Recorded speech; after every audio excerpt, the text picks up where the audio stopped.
Previously on Marvel's Agents of S.H.I.E.L.D. Why does today's Marvel Studios basically act like this show never existed? What I said was, Coulson lives.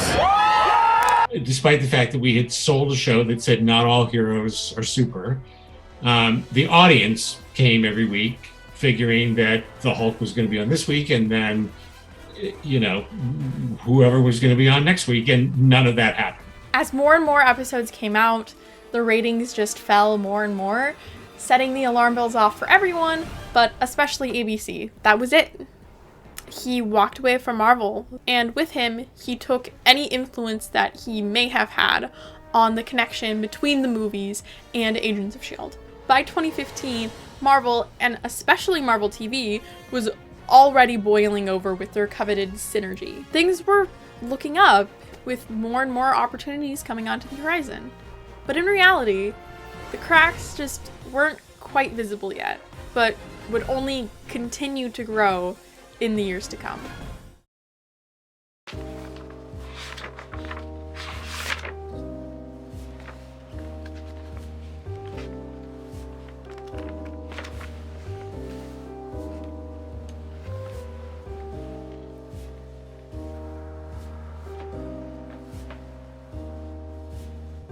Why did Marvel choose to forget Agents of S.H.I.E.L.D.? That was the question that had been haunting my every thought for years. Even after my initial investigation, I felt like I was no closer to an answer than I was before. Sure, Whedon was a part of it, but he was only a small piece of the puzzle. A big, messy puzzle where none of the pieces seemed to fit just right. There had to be something more. Something I wasn't looking at.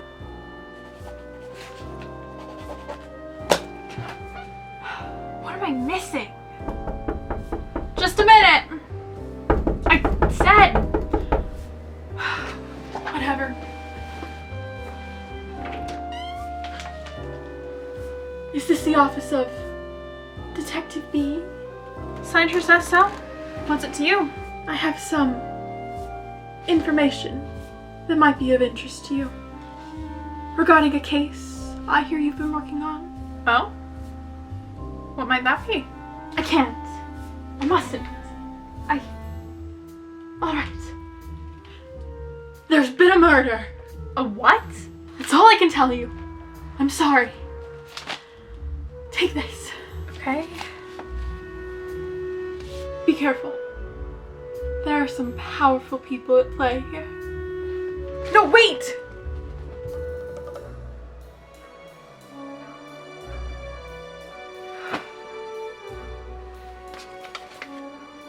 Oh, well.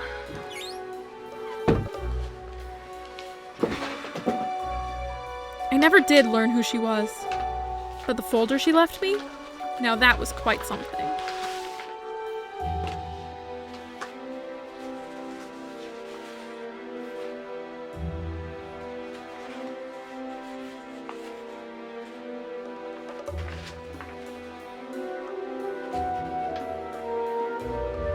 Jeez, this could take all night.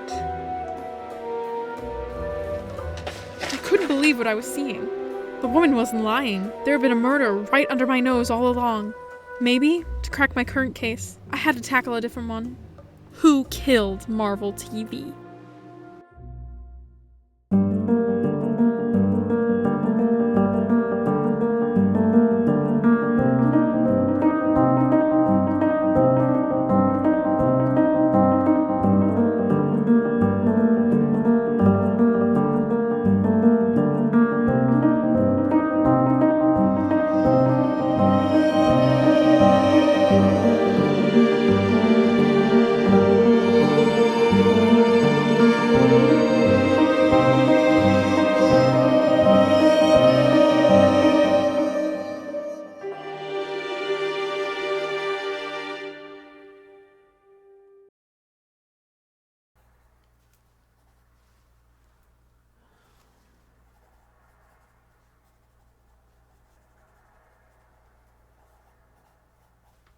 Oh, hello there.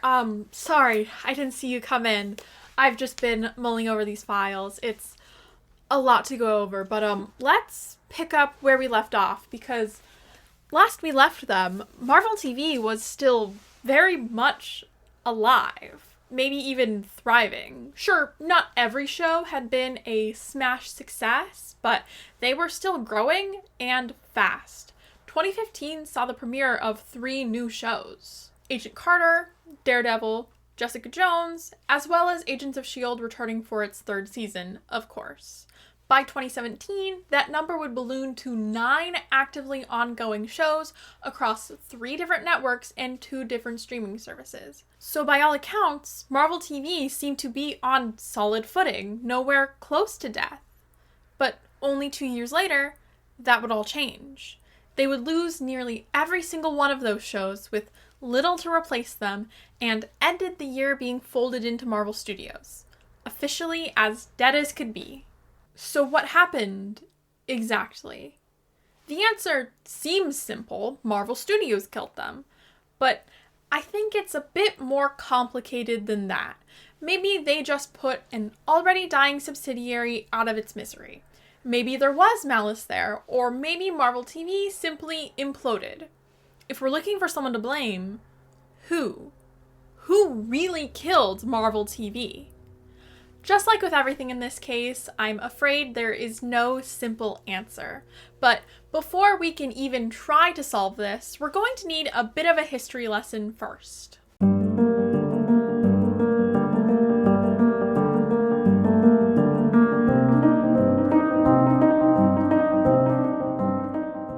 Does the name Ike Perlmutter mean anything to you? If you're one of the people in the comments of my last video who assumed I either didn't know who he was or wasn't going to include him in my videos, even though I literally have not covered the corporate side of Marvel yet, I'm sure it does. But to some of you, I'm sure it doesn't. I mean, I knew barely anything about the guy before I started making these videos, aside from a few details about his reputation that we'll get into. He's sort of the specter that hangs over Marvel TV and an essential piece of this new puzzle we're trying to solve, and his history with the company goes all the way back to the beginnings of Marvel Studios. In the late 90s/early 2000s, the Marvel Entertainment Group, as they were known then, was pretty much in complete shambles. They declare bankruptcy, and there's a bunch of horribly rich businessmen fighting over the company in petty investment squabbles, but ultimately, Perlmutter and Avi Arad, co-owners of a company called Toy Biz, come out on top and help bring the company out of bankruptcy. They merged Toy Biz and Marvel Entertainment Group to become Marvel Enterprises, later Marvel Entertainment, assigning Perlmutter as CEO, and he would remain in this role after Disney bought the company in 2009. So, at the time, all divisions of Marvel Entertainment ultimately reported to him, including Marvel TV and Marvel Studios. And as many who worked with Marvel during his time as CEO would tell you, his leadership style was interesting at best. If there's one thing you need to know about Ike Perlmutter, it's that, like most billionaires, the only thing that really matters to him is making money. He didn't give a shit about comics except as a money-making tool, and the way he ran Marvel Entertainment was heavily driven by that philosophy. Especially early on, he cut costs pretty much wherever he could, and once they were in the movie business, he was only interested in making movies about whatever he thought would make the most money, especially what would drive toy sales. According to longtime Marvel lawyer and Perlmutter associate John Turritzen, it's the reason they started making movies in the first place. Our focus was on selling toys. We never viewed the movie studio itself as a way that we were realistically going to generate profits. We thought we would use the movies as a vehicle to enhance the attraction and popularity of characters. And which characters did Perlmutter think would drive the most toy sales? Mostly white male superheroes. Shocking. Now, I want to preface this next part by making it clear that I'm not saying that Ike Perlmutter is sexist and racist. I do not know the man personally. I cannot say for a fact what he believes. But let me just paint a picture of why Perlmutter has the unfavorable reputation that he does, starting with one of the most infamous stories about him. In the first Iron Man movie, the character James Rhodes is played by Terrence Howard, but for the second and all following movies, he was abruptly recast, with Don Cheadle now in the role, reportedly because Marvel could pay Cheadle much less. And how did Perlmutter help justify this decision? Well, oh boy! Ha ha ha ha! According to the Financial Times, Perlmutter allegedly told another executive that all black people look the same, so no one will notice. Yikes! You're hopefully a smart and decent person, so I don't have to explain to you why that's bad. Racist, even. The same article includes allegations of a pattern of abusive behavior towards other people working at Marvel, especially, it seems, towards women. One woman alleging that he made threatening remarks towards her. Sounds like a great guy, right? Well, it doesn't end there.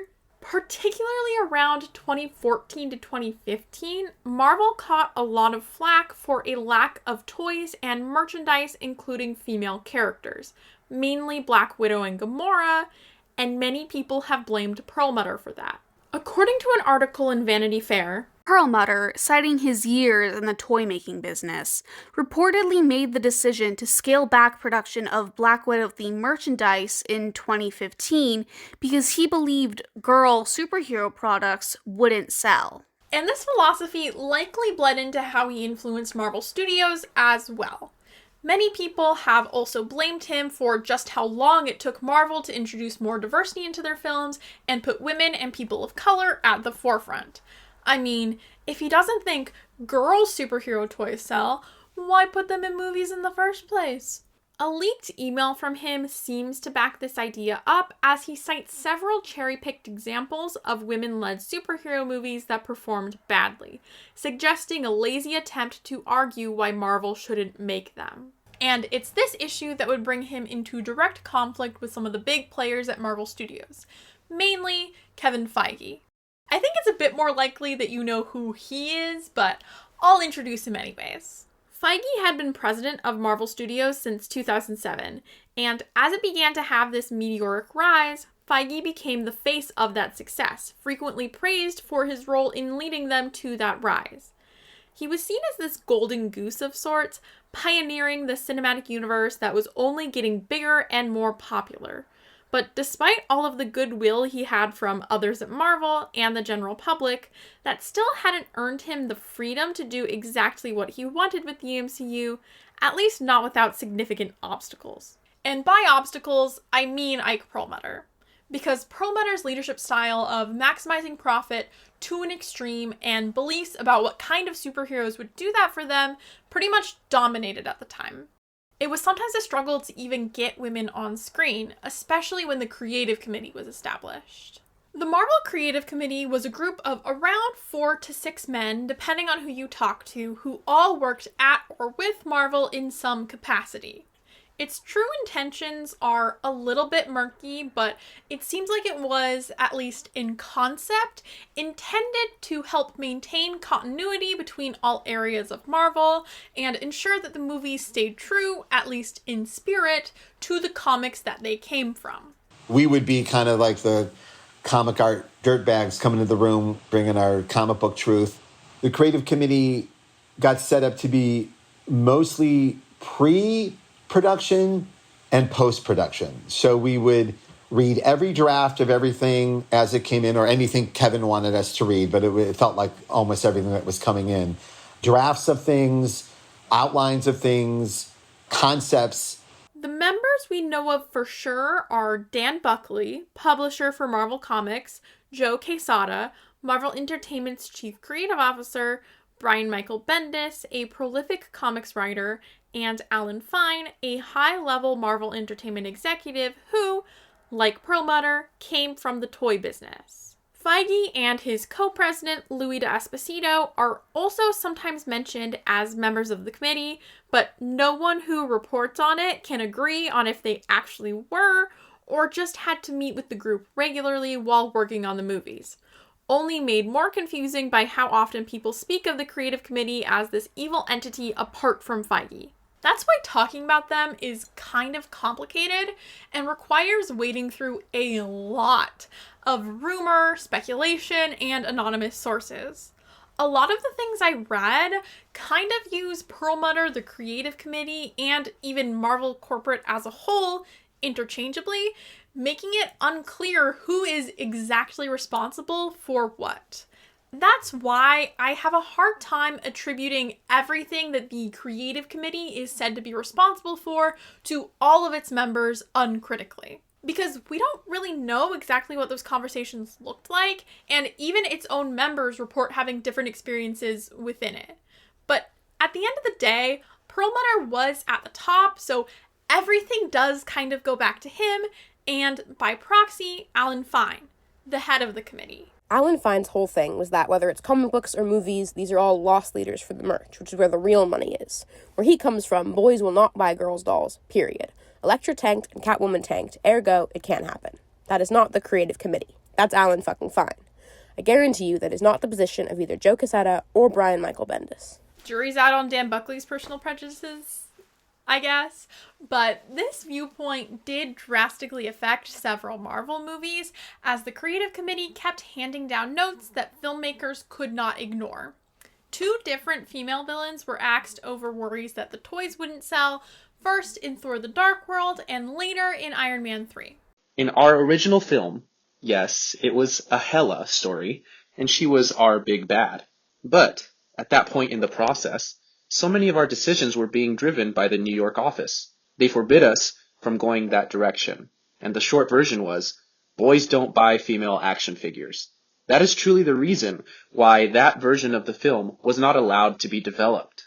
I was also told that people don't buy black action figures. There was an early draft of Iron Man 3 where we had an inkling of a problem, which is that we had a female character who was the villain in the draft. We had finished the script, and we were given a no-holds-barred memo saying that cannot stand, and we've changed our minds because, after consulting, we've decided that toy won't sell as well if it's a female. So, we had to change the entire script because of toy making. Now, that's not Feige, that's Marvel corporate. This put them at direct odds with Kevin Feige, who, to his credit, did sound like he was pushing for more representation in the movies, at least for women. I very much believe that it's unfair to say people don't want to see movies with female heroes, then list 5 movies that were not very good. Therefore, people didn't go to the movies because they weren't good movies, versus because they were female leads. And they don't mention Hunger Games, Frozen, Divergent. You can go back to Kill Bill or Aliens. These are all female-led movies. It can certainly be done. I hope we do it sooner rather than later. I can't help but feel like this is an indirect shot at Perlmutter, given how he has literally done that before. And if so, that's great.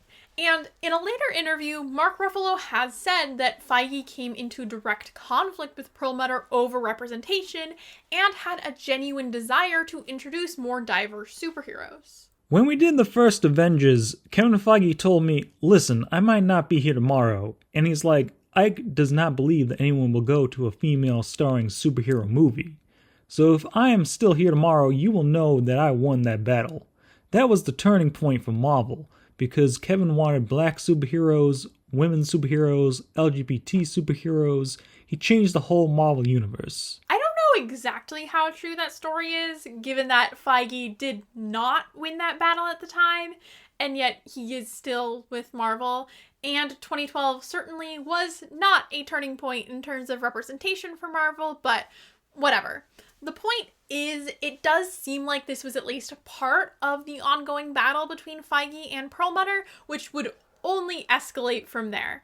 Because the creative committee soon gained a reputation of being all around frustrating to deal with, meddling with more than just female villains. Many people attribute Edgar Wright's exit from directing Ant-Man to the creative committee's interference, as well as Whedon's frustrations during Age of Ultron. And James Gunn has directly complained of the roadblocks they created while he was working on Guardians of the Galaxy. Every problem I had on this first movie was because of this weird entity that would stop the conversation between director and producer. They were a group of comic book writers and toy people. Kevin and I were brain surgeons performing surgery, and we were surrounded by a group of podiatrists. Brain surgeons? Seriously?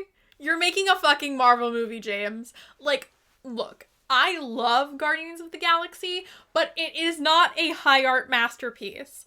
Chill out. As pretentious as that is, it is true to a degree. For the most part, the creative committee was made up of people who had their roots in comic books and toys. They weren't movie people. Sure, Kevin Feige himself was a bit of a comics guy and has partially attributed his success to his appreciation for the comics, but he also had experience making movies. It would be frustrating to have all of these people largely disconnected from the movie industry telling you how to make your movie. So, despite seeming to start out with good intentions, the creative committee ultimately ended up being this toxic entity used to impose Perlmutter's every desire onto the films. The creative committee had become such a septic place. It went from, hey, here are some things to think about that could improve the story, to, no. They wanted notes on their notes, and then they wanted proof that they went in. And when I say they, I really am just talking about the one guy and then a few of the people that were just in the room with him. So it became unbearable. We all had to swallow it. We put up with it for too many years. Even Brian Michael Bendis, who has mostly talked about his time on the creative committee positively, acknowledges that it was eventually used for negative purposes. And I must say, truthfully, everyone was super professional and respectful in front of me. I never saw anyone throw a chair or anything no secession moments or anything like that. But I do feel that the creative committee was a tool that was being used to help, and that eventually, slowly over time, it was being used as a tool to be antagonistic or on some level. Again, it never happened in front of me, but I do know it went from a tool everyone was happy with to a tool that was frustrating people. And all of this, Perlmutter's need to cut costs wherever possible, the creative committee's meddling, and Feige and other filmmakers' frustrations came to a boiling point, funnily enough, during the production of Captain America: Civil War. It all really started before production had even begun, though, when the cast was still being finalized.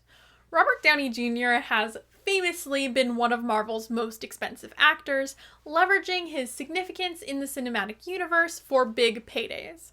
And, well, you could imagine how that might be a problem for a certain CEO who does not like spending money. According to a Variety article, originally, Marvel wanted to hire Downey for a small role, which would have required just 3 weeks of work, but Downey wanted Stark to have a more substantial role in the film's plot, which would give him more screen time and naturally a bigger payday. This angered Marvel Entertainment chief Ike Perlmutter, who ordered the screenwriters to write Iron Man out of the script entirely, sources said. Feige did still manage to wrangle a significant role for Downey in the movie, but this just added to an already large budget, which it seems Perlmutter wasn't too pleased with.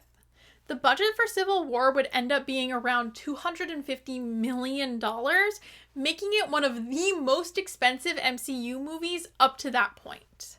According to a source in The Hollywood Reporter, New York wanted to scale it down, New York meaning Perlmutter and Fine, but they would not get their way.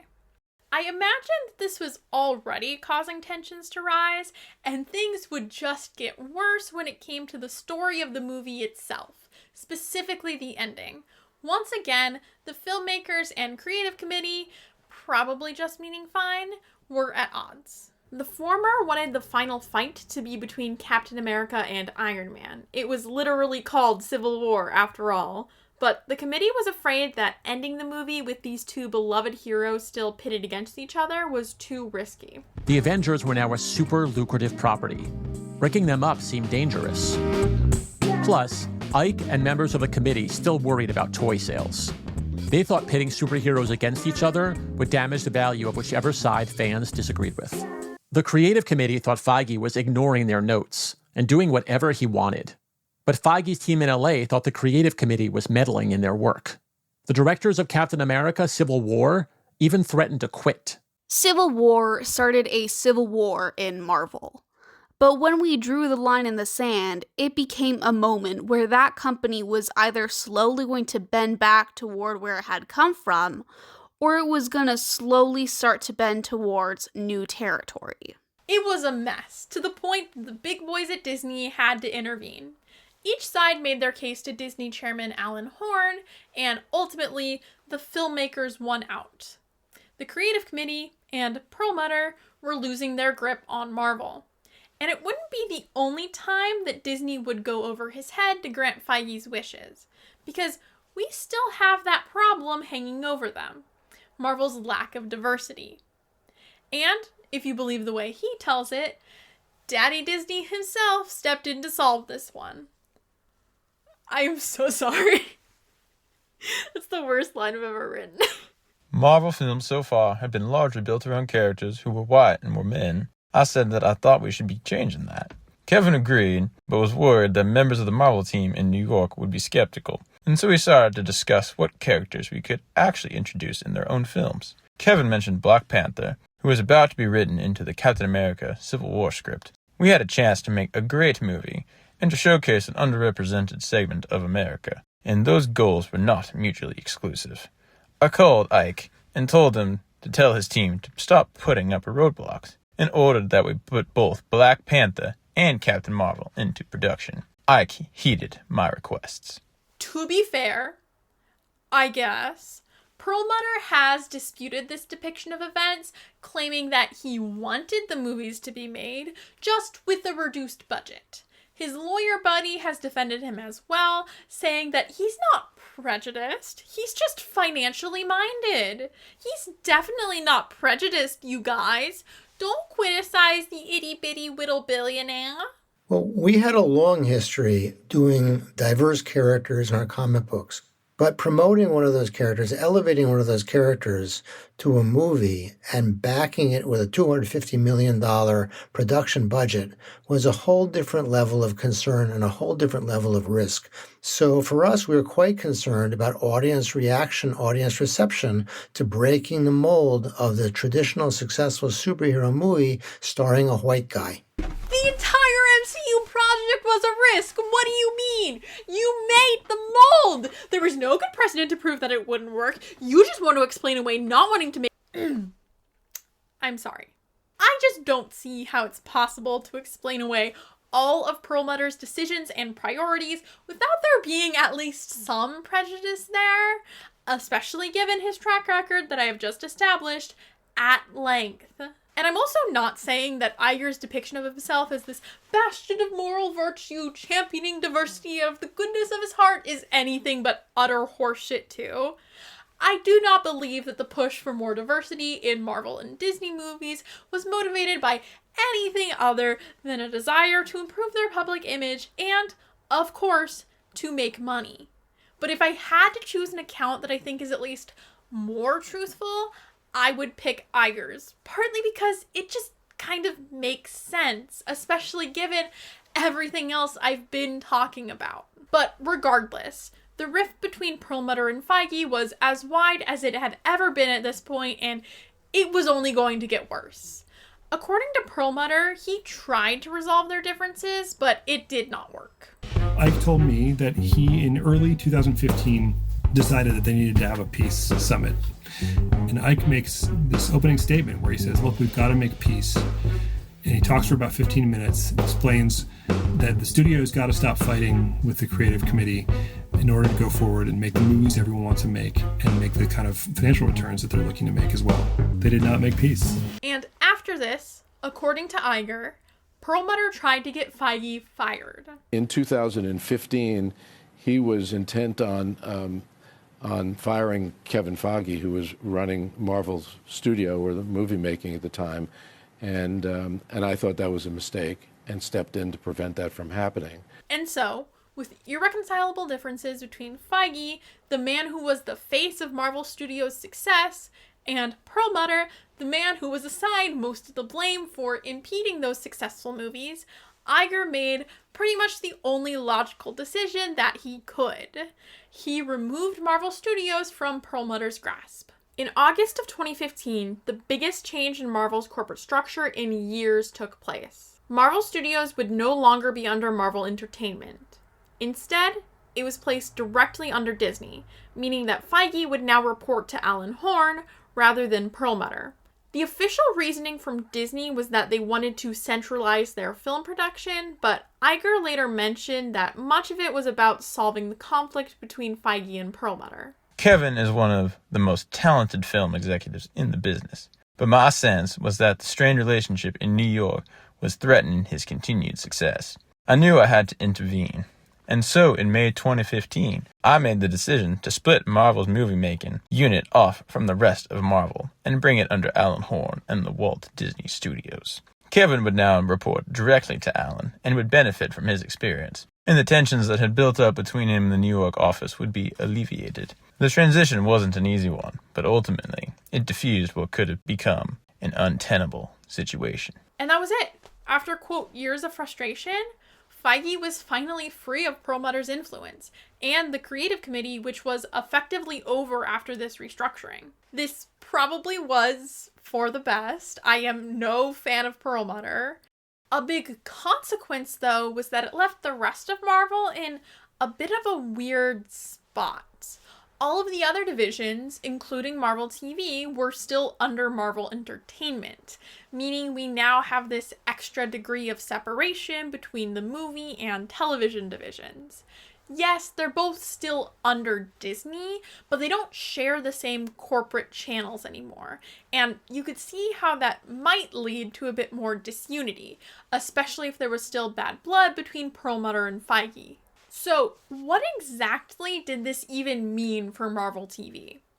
Unfortunately, the influence that Perlmutter or the creative committee may have had over the TV division is a lot less documented because, well, Marvel TV is a lot less glamorous than Marvel Studios. And it's harder to fit it into some neat narrative because it doesn't seem like shows like Agents of S.H.I.E.L.D. or the Netflix shows, all greenlit before 2015, were significantly affected by those less savory policies, like suppressing diversity to prioritize toy sales. I guarantee you, Agents of S.H.I.E.L.D. was not driving toy sales, and yet you don't hear any stories about Perlmutter really caring about that show's mixed success at all. Like, it definitely dealt with interference from higher-ups, but I haven't seen any reports of Marvel executives pushing back against diversity on the TV side, anywhere. The problem is, we don't know because people don't ask. Like, I have had to do a lot of research for this section, and I've seen that most journalists who cover this just don't really care about Marvel TV. They'll give it a courtesy nod, acknowledge it exists somewhere in there, but clearly what they care about is Marvel Studios, because their readers mostly just care about Marvel Studios.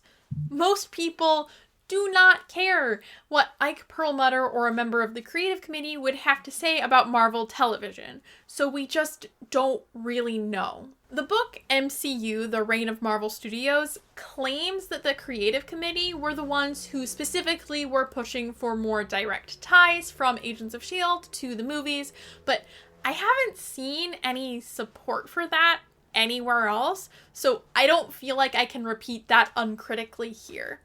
Plus, there are a few claims in that book that are dubious at best and outright wrong at worst, so take everything that comes from it with a few hefty grains of salt. There is some good reporting in there, but just be aware. But what we do know at least is that all of this only serves to widen the gap between Marvel Studios and Marvel Television, further weakening a connection that had already been shaky at best. They just weren't on equal footing anymore, at least in the Marvel corporate structure. And if Feige and the rest of Marvel Studios really were resistant to ties to the shows, they would have even less pressure to coordinate with them now. But only time would tell how that would actually affect the shows and the connections between them and the movies. And for now, things were still looking up for Marvel TV. Even though this suspect, the clash between Perlmutter and Feige, had the potential to hurt them, it wouldn't kill them. Yet. Speaking of those shows, isn't this a video about Agents of S.H.I.E.L.D.? Like, why am I dressed like a detective? This is a spy show. I'm supposed to be a spy. One second.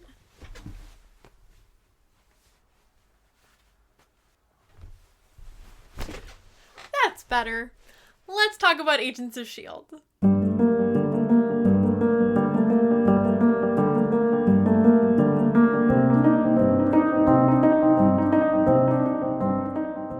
By its third season, it really felt like Agents of S.H.I.E.L.D. had settled into its place within the MCU. You know, the first season had to do all of this work to get the characters and the story where it needed to be, and the second really established what the show would look and feel like overall as it began to rely less and less on the MCU and sort of carve out its own corner of the universe. So, now that they'd reached the third season, it felt like they could really stand on that groundwork and start to build to bigger, grander things. Within reason, of course. It was also becoming less and less alone within the world of Marvel TV. More Marvel Netflix series were coming out, and a second season of Agent Carter was set to release in S.H.I.E.L.D.'s mid-season break once again. And the summer before season 3 aired, a friendly rivalry between the S.H.I.E.L.D. and Agent Carter casts spawned some fun cross-promotion. At San Diego Comic-Con, Chloe Bennet, Clark Gregg, Haley Atwell, and James D'Arcy, who played Peggy Carter and Edwin Jarvis, respectively, faced off in a Dub Smash war, which, does anyone else even remember Dub Smash? It was kind of like Musical.ly, the app that eventually merged with TikTok. Basically just another kind of video lip-syncing app, which was having a moment in 2015. The actors started doing them in a back-and-forth friendly competition, which eventually led into an official Dub Smash war for charity that took place during the production of Season 3. It was a fun little thing that even got Chris Evans and Stan Lee involved, and you can tell everyone's just having a good time with it.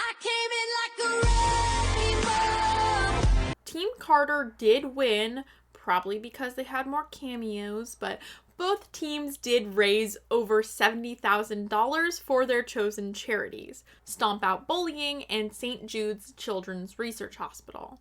There's also supposed to be a drawing element to it where the grand prize winner would get to go to Hollywood, have lunch with the 4 actors, and film a Dub Smash with them. But I haven't found any evidence of that Dub Smash, actually existing, at least from what I've been able to look at online. So if you know anything about that, I guess let me know. I'm just curious if it ever actually happened. To top all this off, it seemed like a third Marvel show might be joining these two on ABC.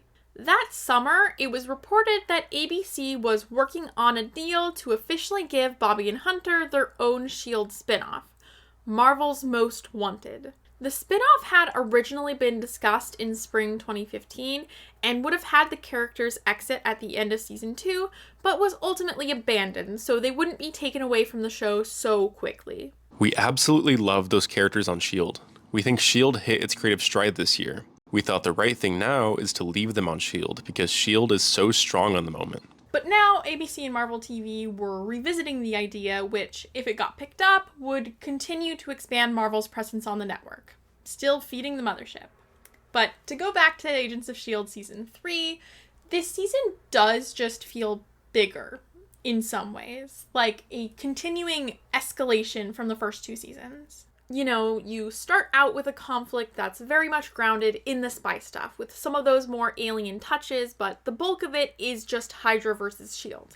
Then we get the Inhumans, but that too was grounded mostly in Skye's personal and family conflicts. This season, we still get those familiar elements, but bigger and with a more direct connection to the otherworldly. The Inhumans have an even bigger role this season now that the world knows who they are, making it a global conflict rather than one isolated to S.H.I.E.L.D. S.H.I.E.L.D. itself is bigger, with more resources and a new jet. R.I.P. Bus. And rather rather than all the alien stuff just being isolated to encounters on Earth, we get to see the show's first expansion into space. In the first year, not all heroes are super was the tagline. And yet people like a little super.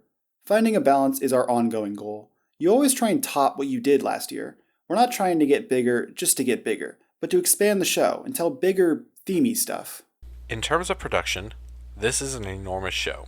The idea that we were going to go to other planets, that we're stepping into international locations, and that we have a futuristic jet that can carry a fleet of weapons and vehicles, along with one of the largest casts on television.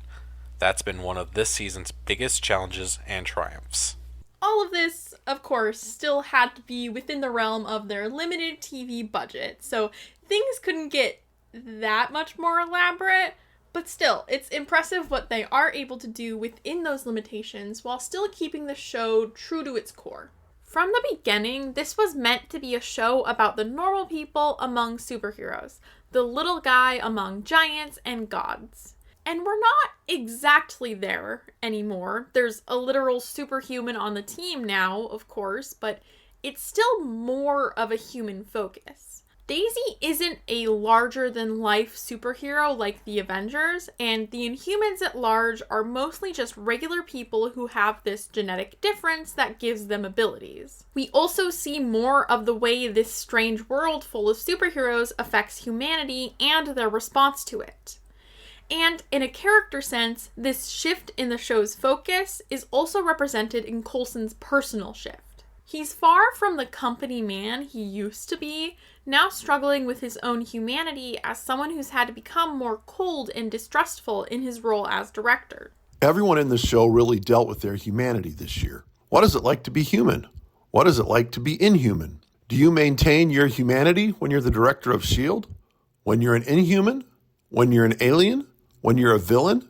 These are the things we explored this year. There's more scale and scope, but at the same time, I think we're diving into each character's internal struggle a little bit more.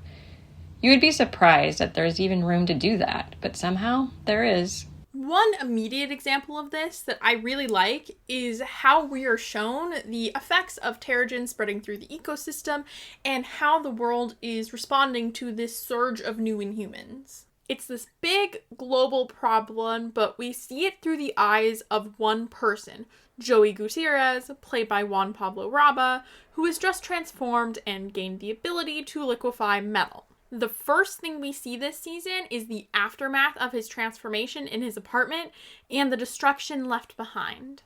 I love how we start out on this image of pre-Terrigenesis Joey before pulling back and seeing the rest of his apartment, which has all of this really effective environmental storytelling with these details like the fish oil pills, the melted appliances, that all paint a picture of what exactly led up to what we will see next. Then we're thrust right into the chaos along with him as he stumbles through the streets of Seattle, terrified and confused. It's a picture of how disorienting Terrigenesis is, and it shows us the rest of the world's response of fear and sometimes violence. One of our initial antagonists is a new government force called the ATCU, which stands for Advanced Threat Containment Unit, and they serve as a contrast to S.H.I.E.L.D.'s response to the new Inhuman issue. Whereas S.H.I.E.L.D., which already has some experience with Inhumans, tries to approach them with compassion and understanding, protecting them as well as the rest of humanity, the ATCU's approach is right there in their name. They view Inhumans as threats first, people second. We have the alien threat surrounded. Fifth between Pike and Union. He's in our sights, man. Contain the subject. Use lethal force if necessary. Lethal force? I'm not trying to do this! I need help! Stay right there, damn it! Even though Joey is unable to control what he's doing and is clearly scared, they are not there to help him. They are there to protect everyone else. His well-being be damned. This philosophy is very reminiscent of certain members of S.H.I.E.L.D. last season, but I think through that experience, the remaining members of S.H.I.E.L.D. have learned a lot about how to adjust their approach to these kinds of situations. It's not all perfect, but it's progress. an understanding that Inhumans deserve to be helped, not treated as these othered alien threats. They extract Joey from the situation so he is protected from others, and they are also protected from his currently uncontrolled powers. They talk to him like a person and explain what is happening, even if it's hard to swallow. You've experienced what's called a biomorphic event. Short version, your DNA changed. Long version? Is long, but right now you need to understand that you will survive this. And through this, we also see how much Skye specifically has changed, symbolized by her now going by her birth name, Daisy Johnson. Skye, are you okay? Skye. It's Daisy. What? It's Daisy now, sir. You're really having a hard time with this, huh? Damn it. She's more comfortable with her powers, and is growing into a natural leader and an advocate for Inhumans at large. She's a long way from where she was in season 1, but she's still driven by the same compassion she always has been. It's just more directly focused on the Inhuman cause now. In general, a lot of things have changed in S.H.I.E.L.D. at the start of this season. They're finally past the rebuilding phase that they were in during season 2, so they don't have to scramble for resources anymore or deal with an adversarial relationship with the US government. They do still have to operate in the shadows for now, but it doesn't feel like they're on the back foot anymore, allowing them to grow instead of just rebuilding. However, the main team is still scattered and disjointed. May never came back from her vacation with Andrew, and Fitz keeps going off on wild goose chases to find a still missing Simmons. This woman you went all this trouble for, you love her, yeah? Yeah. Bobby is grounded in the lab while her knee heals from her ordeal last season, and Hunter has one foot out the door getting ready to go on his revenge quest against Ward. So we mainly have Daisy and Mac holding things down in the field, fleshing out that pair's great friendship, while Coulson does his best to hold everything together. I'm having a hard time accepting it. All of it. I'm on my third hand. But nothing feels normal because nothing will feel normal. May took off on vacation and never came back, so I lost my right hand too. We have got to accept it. Coulson has finally settled into his role as director, and he's no longer as isolated and secretive, at least as far as his team goes. He's built up trust with them, but after all of the betrayal he's experienced, he doesn't have that with anyone outside of S.H.I.E.L.D. He's not nearly as grounded and open. It's harder to imagine this Coulson giving the same speech, or at least being able to connect to Mike like he does in the pilot. He's not really the little guy anymore, and a big question this season is if he can get back to some semblance of that, to have some kind of life outside of S.H.I.E.L.D. Last season, in his role as director, Coulson felt further and further away from every man he was as he was faced with making the hard call. It put him at odds with members of the team. Now, he is trying to get back in touch with what it means to be that everyman, when perhaps this is when he's moving even further away from that. There's a lot of exploration this season of what it means to try to have a connection, especially a romantic one, when you are a S.H.I.E.L.D. agent / spy. There are so many romantic relationships this season, like every main character is in one at one point or another. So we get a lot of different angles of how the show explores this issue. But the one that was by far the biggest deal was Fitz and Simmons. Yes, this is the season where we finally actually get to see Fitz and Simmons in a romantic relationship. Although it takes a little bit of work to get there, because obviously they can never just be uncomplicatedly happy. What would be the fun in that? The drama for them gets dialed up higher than ever before here, if you can believe that. And it gives us some of the best acting performances from Ian DeCastiger and Elizabeth Henstridge yet. Particularly when we get to see exactly where Simmons has been. The monolith that she was absorbed by is actually a portal to an alien planet, which we get a glimpse of at the end of the first episode, and see in far more detail when we get an entire episode dedicated to her time on that planet and what she did to survive and get back home. If Trax proved anything, it's that S.H.I.E.L.D. is at its best when it goes for these really unique episode concepts, and this episode, 4,722 hours, makes that even more clear. I loved the script, but there was a part of me that didn't think that we were going to make it. I thought that it was so brave.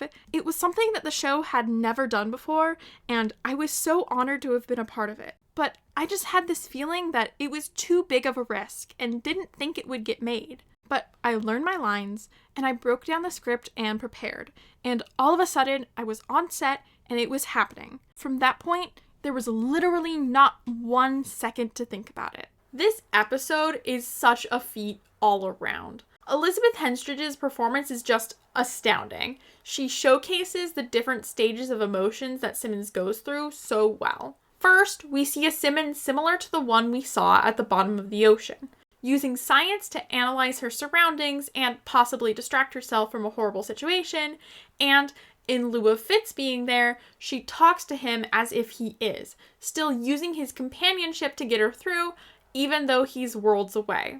Then, as the situation becomes more and more desperate, the grief sets in. Where is the sun?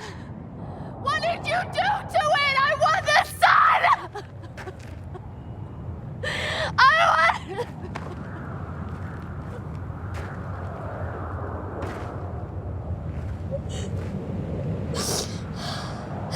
I want to go home. And then finally, she has to go into survival mode.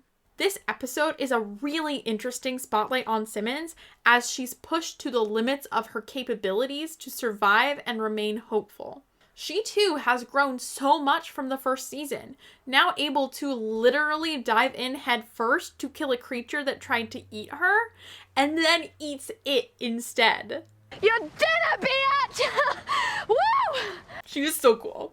A decent chunk of the episode is just Simmons on her own, but it isn't boring in the slightest. Henstridge is just so charming as Simmons that I could watch an entire episode that was nothing but her. But we do get another character, which is a good choice, especially as the storytelling goes. Simmons and us are still fairly in the dark about what this planet's whole deal is, but its background is important for this season's plot. So we meet Will, someone who has been trapped on the planet for far longer. He's an astronaut who was sent through the portal by NASA as a part of a mission over a decade prior, and he has seen the horrors of this planet firsthand. Each one of his fellow astronauts experienced a gruesome fate, he believes, at the hands of an entity he just calls it. One burned alive, one threw themselves off a cliff, and another tried to kill him, until he was left trapped and alone. Will believes it controls the planet and its sandstorms, and while Gemma doesn't believe him at first, this still sets up a very ominous threat looming over them. And then, when she's alone and caught in a sandstorm, she sees it. Not well enough to know what it actually is, but she knows that it exists, and that alone is chilling. But outside of answering some questions about the planet, Will is also a good contrast to Gemma.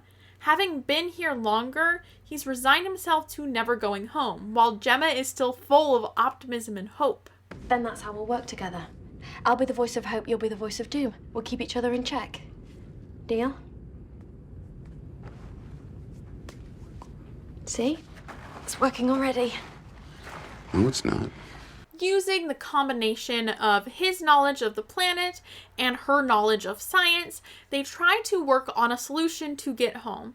And naturally, being the only two people on this planet, they begin to bond. I honestly really like their dynamic. It's fun. And if you don't already know, you will soon understand why that is an incredibly controversial statement. They get so close to escaping, but the very landscape seems to change to keep them from doing so, just making this whole planet and it all the more terrifying. This is where Gemma finally loses hope, hitting her lowest point. She fully believes she will never go home again, never see Fitz again, and with that realization, she turns to the one person she does have, Will, and the two of them kiss. I settle down. So, yeah, this is why hardcore Fitzsimmons shippers hate Will's guts. The number one crime you can commit as a fictional character is getting in the way of a popular ship. But I'm sorry, I think it's interesting. Obviously, I like her and Fitz together much better, but it's a good narrative device. Come on, it represents Gemma's emotional journey throughout the episode. Fitz represents her life back on Earth, which she's trying to get to for most of the episode. She keeps looking at his picture on her phone for comfort. Then, she sacrifices that for a shot at getting home and seeing him for real. And when that fails, all of that hope is gone. She believes she can never see him again in any form. So, she turns to Will. Will represents life on this planet, as difficult as it is. He represents the chance for her to be happy and create a life for herself regardless of her circumstances, and I think that's beautiful.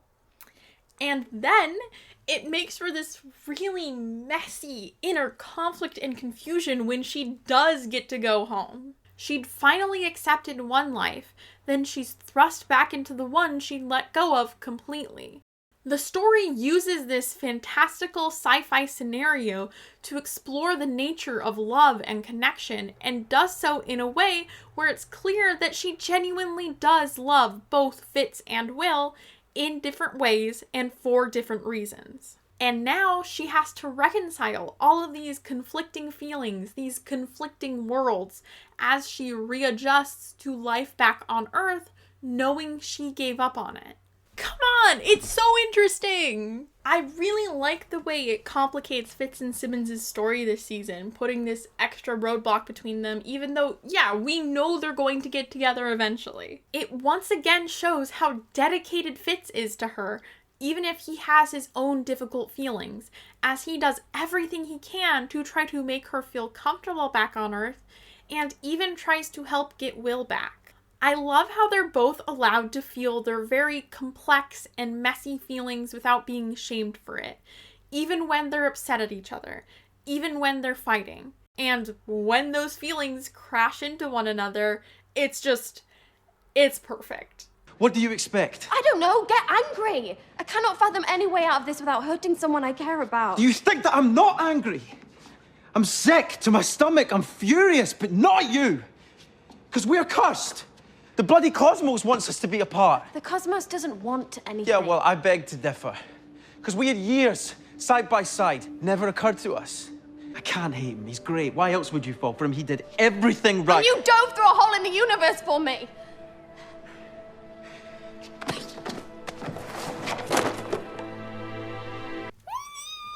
It's so good, you guys. It's so good. It's so good. I can't be normal about that. We've established this.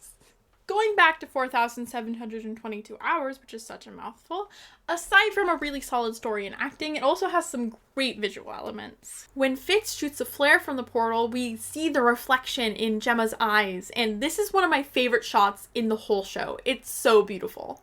At the end of the episode, we see Will, who stayed behind to fend off it so Gemma could get home, finally seeing the sunrise on this usually sunless planet. Filming itself was a feat, with the cast and crew having to film in a literal desert, and the VFX crew then having to take that footage and make it look like it was this eternally nighttime alien planet. It was one of those things where I had to do very little emotional preparation because you're acting like it's hot, and we literally were all so hot, and I'm acting like I can't see, but I actually can't see. As an actor, it was like a gift to just be there in that situation. Honestly, I had the easiest job. There were amazing cameramen carrying 30 to 40 pound cameras in this crazy heat, and they were covered from the blowing sand, but it just made them hotter. It was a big challenge for everyone involved. When the sun came up for that one brief moment in time, we had to digitally recreate a sunrise. It was entirely a composite with 3D animated shadows to make the sun appear to rise high in the sky, then have all these shadows recess as the sun set. That was all visual effects. It's always the best compliment when people don't even realize an effect wasn't done in camera like that. It's such a well-made episode, and I think it really demonstrates how good the people who work on the show have gotten. Everyone is at their best here, and that deserves to be highlighted. As I mentioned before, one of the big things that's escalated this season is the situation with the Inhumans. It's a global issue now, and the public fears them, starting to treat them like an alien contagion and not people, even though they are. This is where we start to get conversations about how governments should address it, the idea of a cure, etc. It's a big thing. Notably, these themes are being set up in the lead up to Captain America: Civil War, a movie where public perceptions of superheroes turn more negative, and we have actual governmental policy introduced to address that. I haven't talked much about the social commentary present in the Inhumans narrative yet, but it's definitely been there, and it only becomes more relevant as the Inhumans become this global issue. There's definitely an intention to have them reflect real-world discrimination broadly, and also, maybe less intentionally, elements of queerness specifically, similar to what comics and movies have done with the mutants. Although from what I'm familiar with, those stories tend to have a bit more clear and overt commentary, while Agents of S.H.I.E.L.D. is kind of all over the place. Parts of Skye's story in season 2 feel very queer, like the way she's othered by her family after she's outed as an Inhuman, treated as a threat by people who don't understand her, and then finds community with people like her, and through that is able to better understand and accept herself. She really knows the difficulties of changing and dealing with the social aspects of that, the physical aspects of changing, and all the, kind of almost bullying that can come along with changing and being different. And I really feel like that's relevant right now with,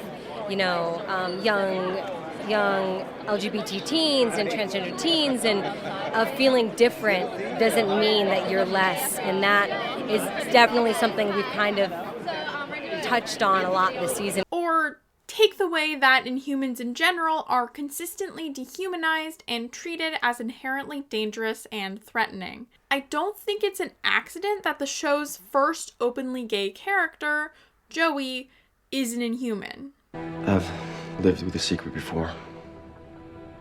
I was miserable until I came out with it.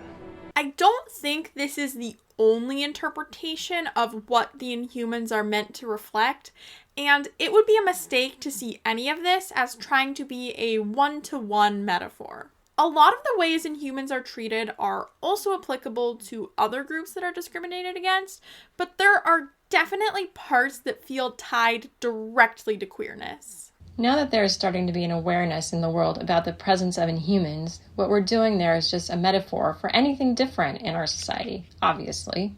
Season 3 particularly emphasizes this discrimination and mistreatment on a broad scale. We see Lincoln basically lose everything for the crime of, existing? I guess? One of his only friends turns on him like he doesn't even know him just because someone on the news said he was dangerous. And I already mentioned how Joey is treated. It's all because of this mass feeling of panic at the idea of people who are too different. And of course, there are Inhumans who intentionally hurt people, but not because they are any more likely to do so than anybody else. However, the bad Inhumans that do exist, or the ones who have bad experiences with their powers, are what lead into conversations about the idea of a cure. If the people that society considers anomalous in this moment could take a shot and be like everybody else, would you take it? That's a fantastic question. There are those who think, oh yes, this is great, we can stop people from turning into something different. And Daisy and a lot of people who are already different and are suffering the consequences of it, but who also have new powers, feel like That already implies that you think something is wrong with us. That feels topical to me. On one side of the debate, you have Daisy, whose inhumanity is something she grew to accept and is now an integral part of her identity. And on the other, you have people like Rosalind, the head of the ATCU, who sees inhumanity more like a sickness, at least for those who hurt others or themselves. And then other members of S.H.I.E.L.D. end up on various places on this spectrum. Lincoln ends up being more sympathetic to the idea of a cure because his experience with his powers and inhumanity has been more tumultuous than Daisy's has. Although I have my own opinions about it, this at least has the potential to be a somewhat interesting and complex conversation. But the problem is, the show never handles that complexity well. One problem is with Rosalind, the main pro-cure perspective that we see. They try to paint her in a sympathetic light as the show goes on, but it happens way too quickly for me to actually see her, and by proxy, her perspective, as remotely sympathetic. He was a cardiologist, an honest man, a good husband, and cancer sucks.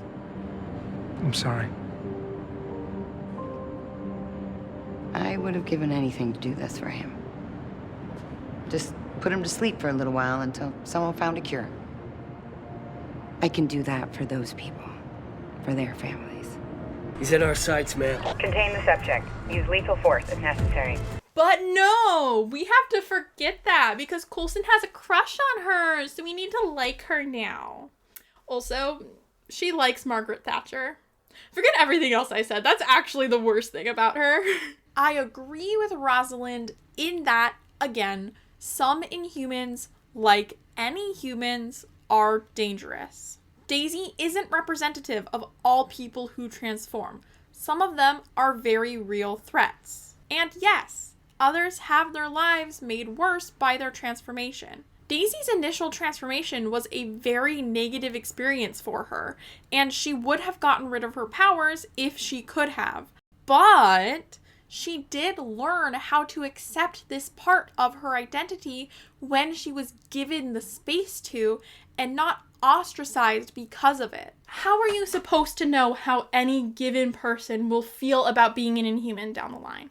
What if you're taking away a meaningful part of their identity without even knowing it? And, as Daisy points out in a future argument with Lincoln, if governments were to get their hands on a cure, taking it very likely would not be a choice. So, developing a cure would be irresponsible at best. But this discussion, and especially Daisy's very valid points, are never given the weight that they deserve. I mean, it's an important part of the season, but the actual discussion always kind of fizzles out in favor of some other plot point. Turns out, the ATCU wasn't even working on a cure. They were actually being run by Hydra and stockpiling Inhumans. And then Rosalind straight up dies, so there goes any meaningful conflict between her and Daisy. And the argument between Daisy and Lincoln just devolves into petty insults, and then they have makeup sex. Okay. But what makes all of this so much worse, and is what really messes up this entire conversation about a cure and any meaningful social commentary, is Lash. So Lash is basically this big, scary Inhuman guy who goes around killing other Inhumans. The show explicitly says he's functioning like a predator, operating on instinct. It's like a great white shark, built to eat, sleep, and kill. I was gonna say make little baby sharks, but then Jaws was probably 20 years before you were born, so. For one reason or another, he needs to kill Inhumans, and does so repeatedly. And it turns out that Lash is actually Andrew Garner, who was accidentally exposed to Terrigen and can now switch between his regular self and Lash as he's going through this extended transition process. But the thing is, he does not have full control over his actions, even as Andrew.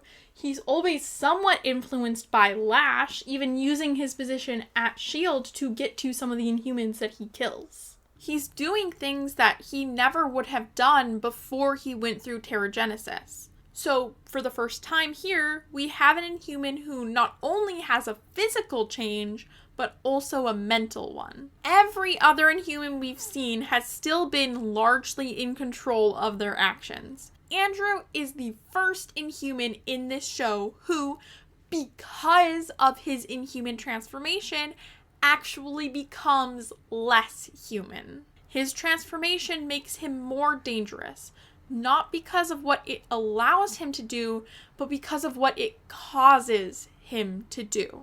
Do you see the difference? Unlike other Inhumans, he is actually inherently dangerous, and as such, the way he is written justifies some of that horrible fear-mongering and discrimination. And it completely changes the whole conversation, because if there's even a slight chance that going through Terrigenesis might turn you into a literal monster, I'm a literal monster, who isn't in control of their actions, then yeah, I guess maybe a cure isn't that bad of an idea. For everyone else, their transformation might be hard. They might even hurt people, but they are still them. Their inhumanity becomes a part of their identity. But Andrew is not Andrew anymore. He is instead robbed of his identity and autonomy as a person because he's an Inhuman, because of this difference. Yikes!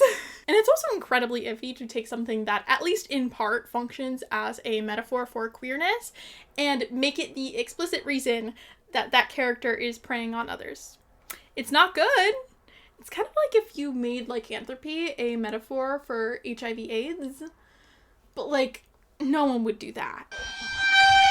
I just think you can have it one of two ways. Either the Inhumans are a metaphor / social commentary, and this is fundamentally bad in that context, or they're completely divorced from that, and this is fine, I guess. I really like most of what they do with the Inhumans, but Lash is just a huge miss for me. But outside of this, most of the story this season is really solid. They take some big swings, and most of them land. Even if I don't super like Rosalind, I do like the interplay between her and Coulson, and the way their relationship plays into the exploration of Coulson's humanity. Their banter, especially when they aren't on the same side yet, is really fun. I like seeing them try to out-super spy one another. It also brings out another interesting side to Coulson, where we see how deeply his trust issues run. He admits earlier on that he likes her, but he only fully opens up and trusts her after he goes to the greatest lengths possible to verify that he actually can, even when they've already started a sort of relationship. My take on their relationship was that they've been burned so many times that this is what they're used to. The difference is that Coulson is our hero, and we identify with him most naturally. But what I find interesting in this episode is that it's Rosalind who has the more humane view. Coulson has been burned so many times he's cut himself off from emotion. It's Rosalind who is just as tough as he is, but has managed to hold on to some of her humanity. And eventually, he is able to let himself open up and trust her, through the relationship attempting to find a bit of normalcy in his very abnormal life. They have some moments of domesticity, they have a nice romantic dinner, and he's happy. For a bit, it really seems like he might be able to have that kind of happiness and normalcy. But it's again abruptly ripped away, eventually leading him to one of the darkest moments of his life. With a single shot from a very impressive distance, Ward snuffs out Coulson's one hope of normalcy. Rest in peace, Rosalind! I hope the fridge is comfy. Throughout this season, there is this continual cycle of revenge, and it never ends well for the people who are pursuing it. Hunter wants revenge on Ward for what he did to Bobby, but ends up losing himself in the pursuit, endangering Andrew's life and alienating himself from the team. Ward has been in a cycle of revenge all his own for a long time now, carrying out his own and others'. He aligned himself with Garrett and his grudge against S.H.I.E.L.D., he killed his family, he helped Kara get closure, and now he has his own vendetta against S.H.I.E.L.D., blaming them for all the bad things that have happened to him. The tipping point being made tricking him into killing Kara last season. And where has that gotten him exactly? Well, bitter, alone, and soon dead. And now, Coulson is the one pursuing a single-minded revenge, and it takes him to the darkest place we've ever seen him in. He spent this whole season trying to get back in touch with his humanity, only to now drift further from it. Like Hunter, he loses himself in the pursuit, allowing his grief and anger to supersede everything else, even when the danger present is much bigger than Ward. Another interesting thing they do this season is how they build out the mythos of Hydra. We are introduced to a side of it that we haven't seen much of until now, through a new villain, Gideon Malik. In contrast to Whitehall's intensely science-focused faction, it's more religious and actually has a history going back further than anything we've seen from Hydra previously.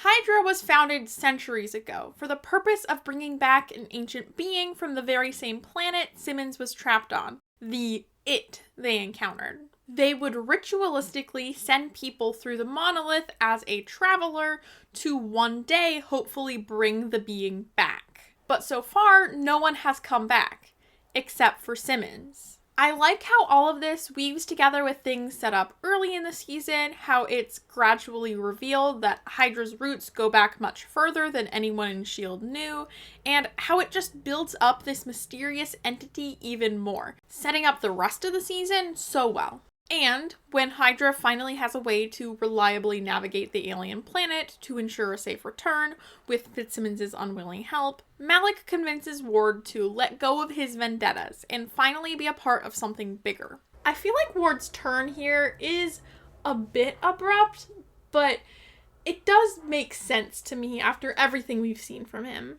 He's never really had a bigger purpose, always pursuing other people's goals or his own revenge. He might devote himself to singular people, but not a cause. So I do think it's interesting that after years and years of that, he finally submits himself to a greater purpose.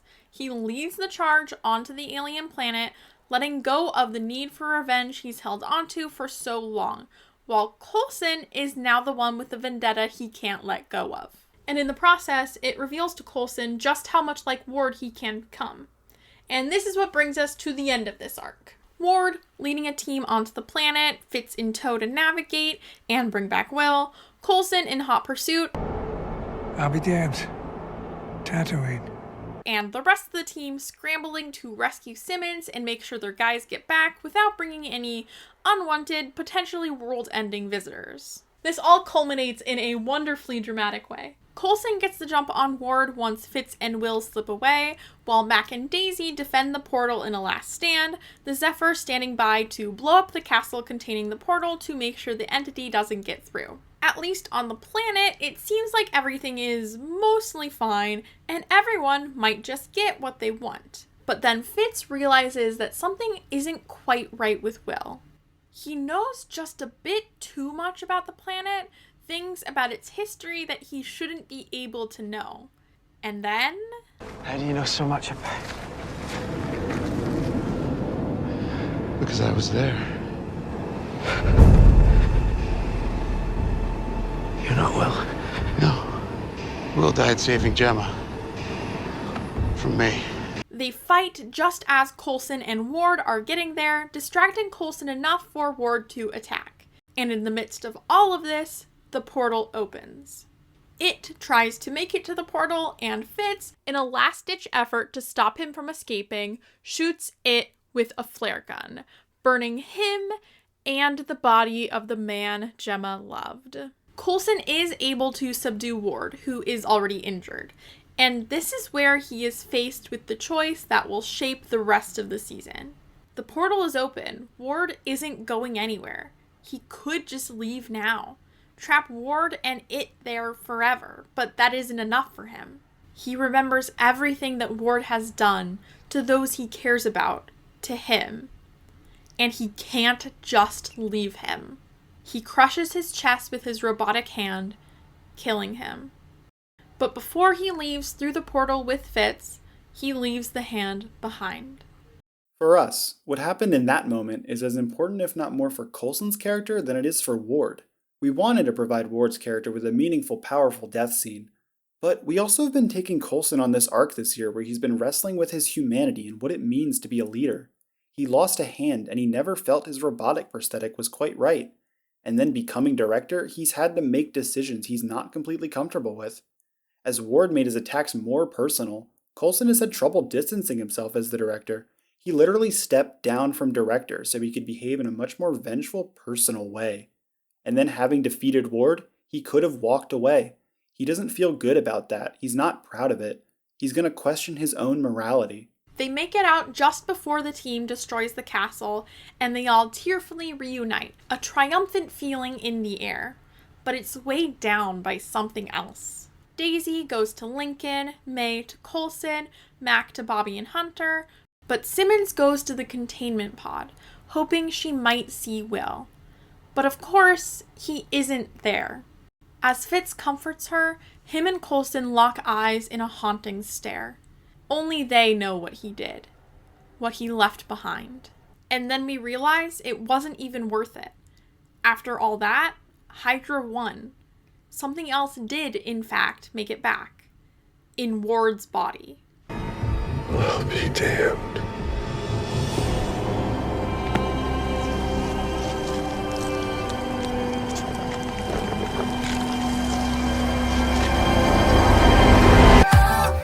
Honestly, one of the best mid-season cliffhangers. It's incredibly creepy and chilling, and it's a great setup for the rest of the season. There is so much that happens this season, and just like season 2, there's really no wasted time here. And a lot of it is really, really good. There's some great character moments, romance, interesting themes, and just a really solid story overall. It feels like they really have things dialed in at this point, and they use the opportunity to tell a story that does feel grander while still staying true to what the show is. It's not all perfect, but a lot of it is very good. Also, this season brought them to their first big milestone, 50 episodes. I think what we've done here speaks to a number of things. The quality of the writing, the extraordinary casting, and Clark Gregg, who brings it all together. When you have a lead actor who every day comes to set and is excited and thrilled, and after 50 episodes brings the same enthusiasm that he brought to the pilot, it's impossible for everybody else to not bring their A game. Just like that, they were halfway to 100. But let's not get ahead of ourselves here.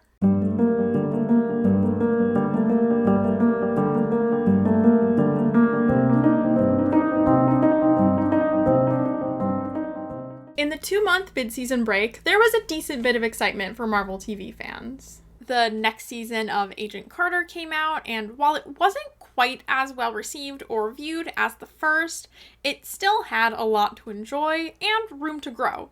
It was only the second season, after all. Also, Marvel's Most Wanted, the Bobby and Hunter spinoff, was officially revived with a pilot order from ABC. And finally, Agents of S.H.I.E.L.D. got an early renewal.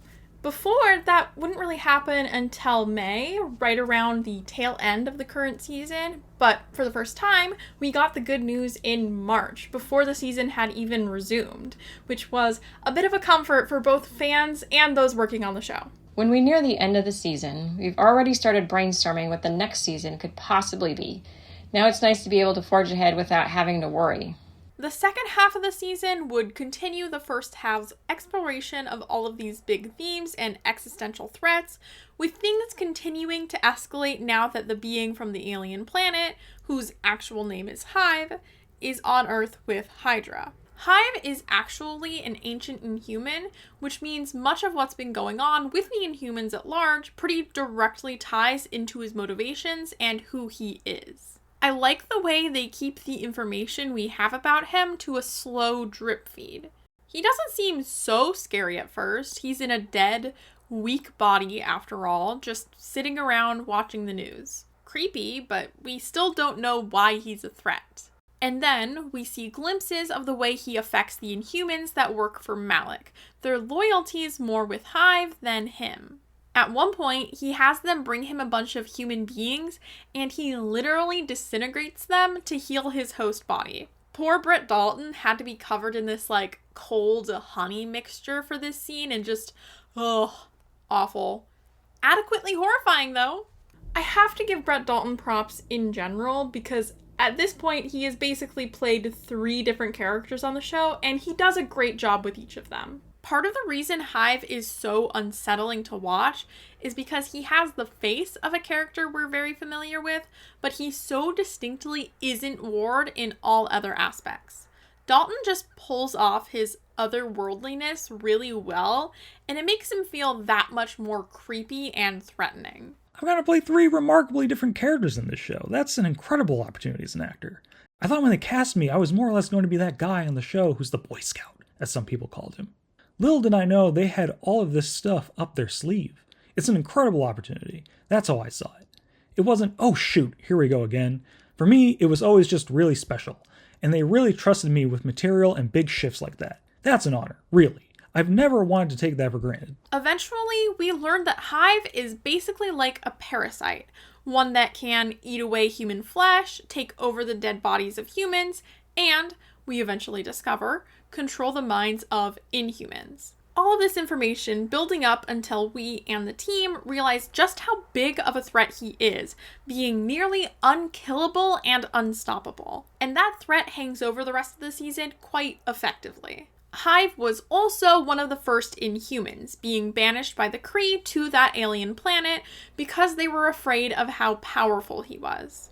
He intimately knows what it is like to be so feared that you're ostracized and cast aside, something that the Inhumans are dealing with at a worldwide scale, and he believes that he can make the world better for them. And further into the season, we do continue to see how Inhumans are mistreated, dehumanized, or used, both by hateful movements and governmental powers. Once again, the ways the show handles these topics are kind of hit or miss, but it at least introduces some interesting ideas. One element that is introduced is the Watchdogs, essentially an anti-Inhuman hate group. They started out mostly in online forums, but ended up taking more direct, violent actions after they get some financial backing. They believe the government is protecting Inhumans, who they dehumanize by calling them aliens, monstrosities, etc., and that Inhumans are dangerous abominations, and basically everything you would expect. Their whole vibe is very alt-right. The casting call for these guys could just have been guy who looks like he's said a slur in a Call of Duty lobby. But they couched their messages in a more general anti-government sentiment, which masks, to some outside observers, just how violent and dangerous they actually are. I think this is a really good angle to bring into the exploration of how the rest of the world is responding to Inhumans, and it plays nicely into the Inhumans being a reflection of real-life discrimination. It's not subtle, but it doesn't need to be. Unfortunately, though, the episode that introduces the Watchdogs handles all of this really messily and kind of squanders this plot point's potential. Daisy once again represents the strongest voice for the Inhumans, so of course she hates the Watchdogs. But once again, the narrative portrays her as too radical about this? Like, her and Mac have a conflict over her wanting to intimidate and interrogate a member of the Watchdogs who she tracked down through one of the online forums. Notably, he hasn't been a part of any of the real-world violence the more extreme members have carried out, but he is still a member and knows information about where they might be based. She just wants to get some information from this guy who is literally in a hate group. But Mac is all like, no, that's too far. We're better than that. We can't stoop to these shady deeds. Yeah, but it's kind of Gestapo, don't you think? Is that who we are? Mac. Buddy. Alfonso Mackenzie.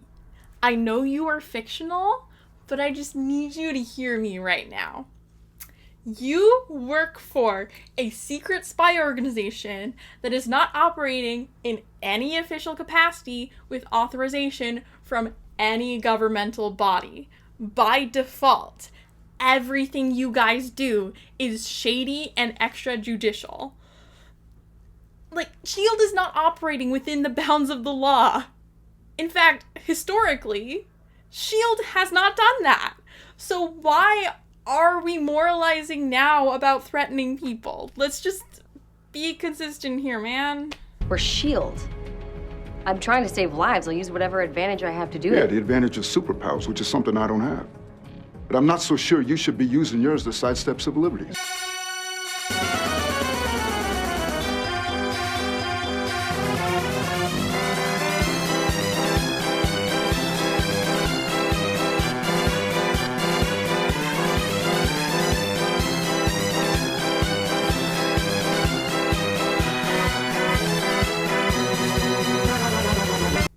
Fine if this was just the opinion of Mac, the fictional character. Like, if that were the case, I would not care nearly this much. I would just call him annoying and selectively self-righteous and call it a day. But when Daisy goes and threatens the guy anyways, the show is very much framing this as if she's doing some dark thing, crossing the line. Like, we see Fitz being all uncomfortable, the music is ominous, and it overall just makes it seem like we're supposed to think Daisy is in the wrong here. Y'all, she doesn't even hurt the guy. She breaks his car window. Am I supposed to feel bad for this hateful piece of shit? Oh no, he had to be confronted by someone he hates, and it's oh so scary. Poor little bigot. Like, I just don't care. She could have actually hurt the guy, and I would not care that much. It's just dumb, and this show is kind of inconsistent sometimes about what actions we're supposed to see as right or wrong. It's just annoying. The other problem I have is what they do with Mac's brother Ruben, who sort of represents someone who is starting to fall down the alt-right pipeline. He's been going through a difficult time, saddled with financial difficulties after losing his job, all while feeling very disconnected from his own brother. While we know the reason for him having to be so absent, Ruben doesn't. So all of this makes him sympathetic to the Watchdogs' cause. He sees them as standing up for the people that the government has left behind, like himself. That's the Watchdogs' whole narrative, that the government is abandoning quote-unquote normal humans for the sake of inhumans. It's a familiar story, just with that sci-fi fictional flair on it, of course. These groups find young men who feel cast aside and feed them a narrative which villainizes their target. This should be a fairly simple analog for something we see all too often in real life. But they don't handle it all that well. My main issue is this argument between Mac and Ruben, where Ruben spouts some Watchdog talking points. So far, fine. This makes sense. But it's this one exchange that bothers me. Can't afford the house, I can't afford to leave. This is how they get you. System's rigged. They want to keep you down in the dark, man. Hey, you sound like those watchdog nuts. Very much gives this impression that any of the anti-government sentiment is bad and not a very valid place for frustrations to stem from. The problem is what you do with those frustrations and who you aim them at. It just feels a bit iffy to me to have a black man say the system is rigged and then frame that specifically as if it's a horrible thing to say, that it makes him just like them. You either rise up and protest or you fall down in chains. That's a direct quote. The messaging of the whole episode is just kind of a mess, which is a shame because I do think the Watchdogs had a lot of potential as villains, especially with the Inhumans having such a big role in the show now. Unfortunately, the Watchdogs will only continue to disappoint, but we're not there yet. The Inhumans also end up fully reaching global politics during this half of the season, and we even see a diplomatic conference organized to address the quote-unquote alien contagion. It's clear that most of these countries view Inhumans as weapons and intend to treat them as such. It's an arms race, but living beings are the weapons. Again, these themes feel very much in line with the themes Civil War will be playing with, even though the events of the movie itself are only given a few acknowledgements. The show touches on how the Sokovia Accords would need to be implemented in S.H.I.E.L.D., the after effects of which continue into the next season as well, but the meat of this tie-in is through the thematic similarities. Leading into Captain America's Civil War and this debate about how people with power should be treated, we liked those conversations because we felt like both sides were easy to argue. One side is civil rights. Just because you're different doesn't mean you should be treated differently. And the other side is weapons regulation. If a person has a power, they have a weapon. And should they have that right? So there's a lot of good debate that we leaned into this year. I feel like we've been dealing with the bigger issues of Civil War on a smaller, more personal scale for a while now. It's been building. We've been having our own mini version of Civil War. I think it's important to highlight that this is the first season where the movie tie-in feels a lot less direct.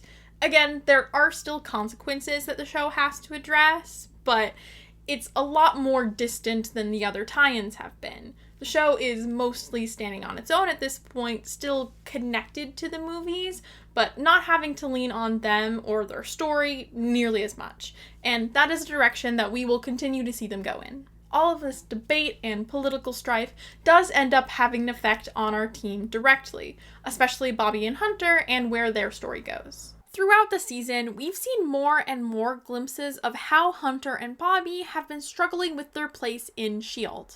Bobby has gone through this long recovery process after her ordeal last season, which not only left her with physical injuries, but also shook her confidence in herself and her abilities. She's had to be sidelined at the base, watching Hunter still go out and risk his life for her, simultaneously unsatisfied with having to work in the lab and afraid to go back in the field. With some prodding from May, she's able to learn to trust herself again. But that near-death experience still hangs over her and Hunter, bringing them closer together, but also planting the seeds for their drift away from S.H.I.E.L.D. The real turning point came at the end of last season when Bobby was shown, and she was there dying in Hunter's arms. That's when the dominoes started to topple for them. They realized perhaps that they loved each other more than they loved S.H.I.E.L.D. But while Bobby finds herself again, Hunter loses himself in his single-minded search for revenge. He recklessly puts other people's lives at risk, as well as his own, and it's all for essentially nothing. So, their positions switch. Bobby is back in the field while he is temporarily sidelined as he reckons with the consequences of his actions. I still think you need to talk about your anger issues. And this isn't a med lab. We don't have the equipment to draw Banks' blood. Okay. There you go, blood. Okay, there might be a small anger issue. Hunter has always been on less sure footing in S.H.I.E.L.D. than Bobby, joining under messy circumstances and always struggling with submitting to authority. May fully calls his loyalty into question when he almost gets Andrew killed, accusing him of only being there for Bobby. All of these questions and conflicts hang over the team as they pursue Alec, which leads them to Russia. The Inhuman issue has led to conflicts in their government, which Alec only stokes, pushing things toward a full-on coup. And S.H.I.E.L.D. is caught right in the middle of this messy situation. Even more messy for them as they're a part of a spy organization based in the US. As we know, historically, the US and Russia get along great. Although this was a pre-Trump presidency when it was, in fact, the case that the US and Russia don't get along. Great times we're living in. Bobby and Hunter managed to stop the coup and save the Russian Prime Minister's life, but someone has to answer for the entire mess, especially the dead bodies, and Bobby and Hunter are the only scapegoats available. Tensions are nearly at Cold War levels, only raised by the whole Inhuman element, so they can't admit they were there on behalf of S.H.I.E.L.D. They're in a nearly impossible position, even though they haven't done anything wrong. There's no way out of this without someone taking the fall, and they know they can't let that be S.H.I.E.L.D. If there's a way out of this, I can't see it. Not where everyone wins.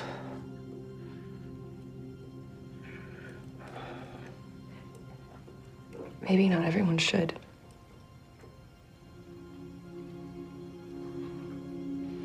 So when the literal president of the United States and Coulson come to try to help free them, Bobby and Hunter refuse. They want to take the fall for S.H.I.E.L.D. We took an oath to be the S.H.I.E.L.D. To protect those in danger. Well, now S.H.I.E.L.D., this team, is in the crosshairs.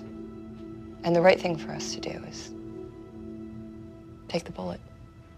They single-handedly avert a second Cold War, but in doing so, that means they have to cut all ties with S.H.I.E.L.D. to avoid putting them at risk again. And that includes the team. They're friends. Yes, they have been drifting away from S.H.I.E.L.D. in some ways up to this point, but that doesn't make this choice any less difficult. Bobby has always been highly committed to the cause, often to the detriment of her relationship with Hunter, but now she has to let go of it forever.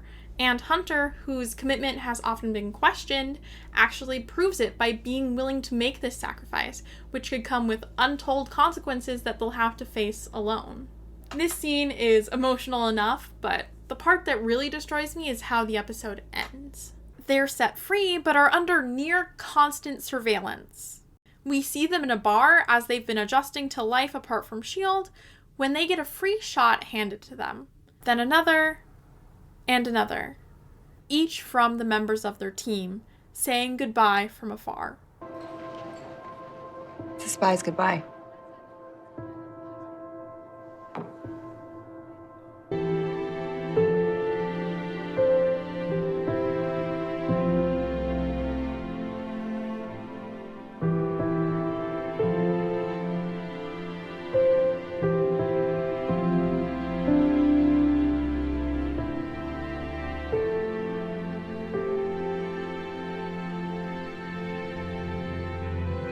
One by one, they raise their glasses, then leave.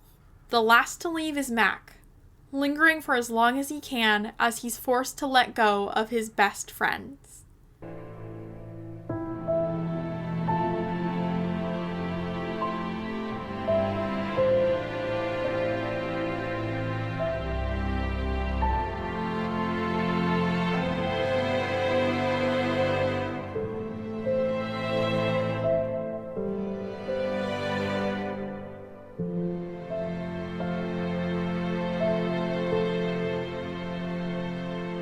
Ouch.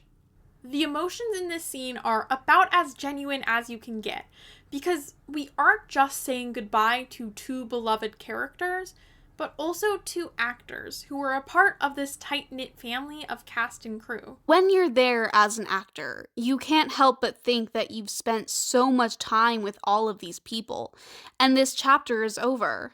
I think everybody in that scene has their own emotions to tap into at that moment.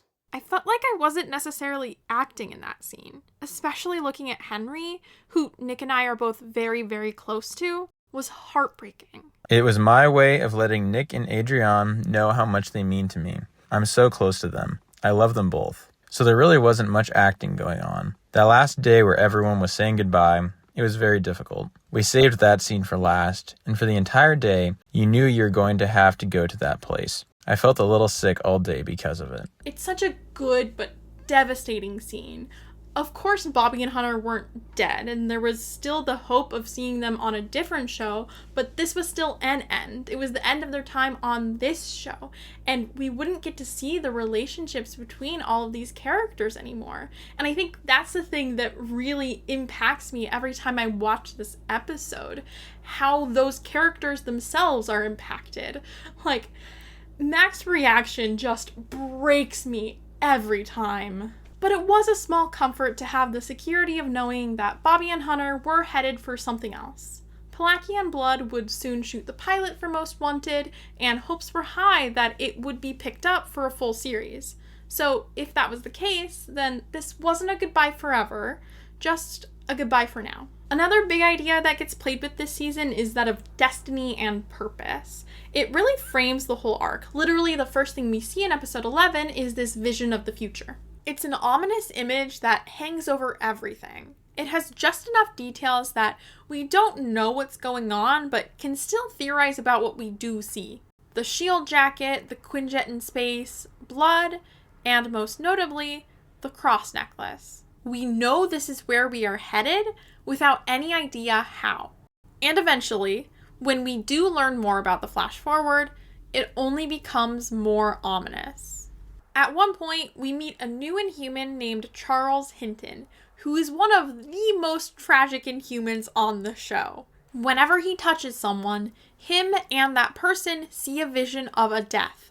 Maybe their own, maybe someone else's. But always a death he can't stop, no matter how hard he tries. When Daisy tries to stop Hydra from taking him, she gets a vision of her own, of what she believes is Charles's death, and she becomes obsessed with trying to change it. She believes she's meant to save him. But Fitz explains what is essentially this season's philosophy about the future. Time cannot be changed. There's no future, there's no past, it just is. And nothing you can do will change that. If Daisy did, in fact, see the future, then that's that. It's a fixed point, and there's nothing that can be done to change it. They do try, but no matter their efforts, the inevitable just keeps creeping closer. They try to send May in Daisy's place, but then Andrew walks into the base saying he's about to transform into Lash for the last time. So then they have Daisy go alone, keeping back everyone else who appeared in the vision, but they quickly realize she's in over her head, especially when they get their first glimpse of Ward's resurrected body. Could be you all are crazy and this is pointless and nothing we see here will make any sense.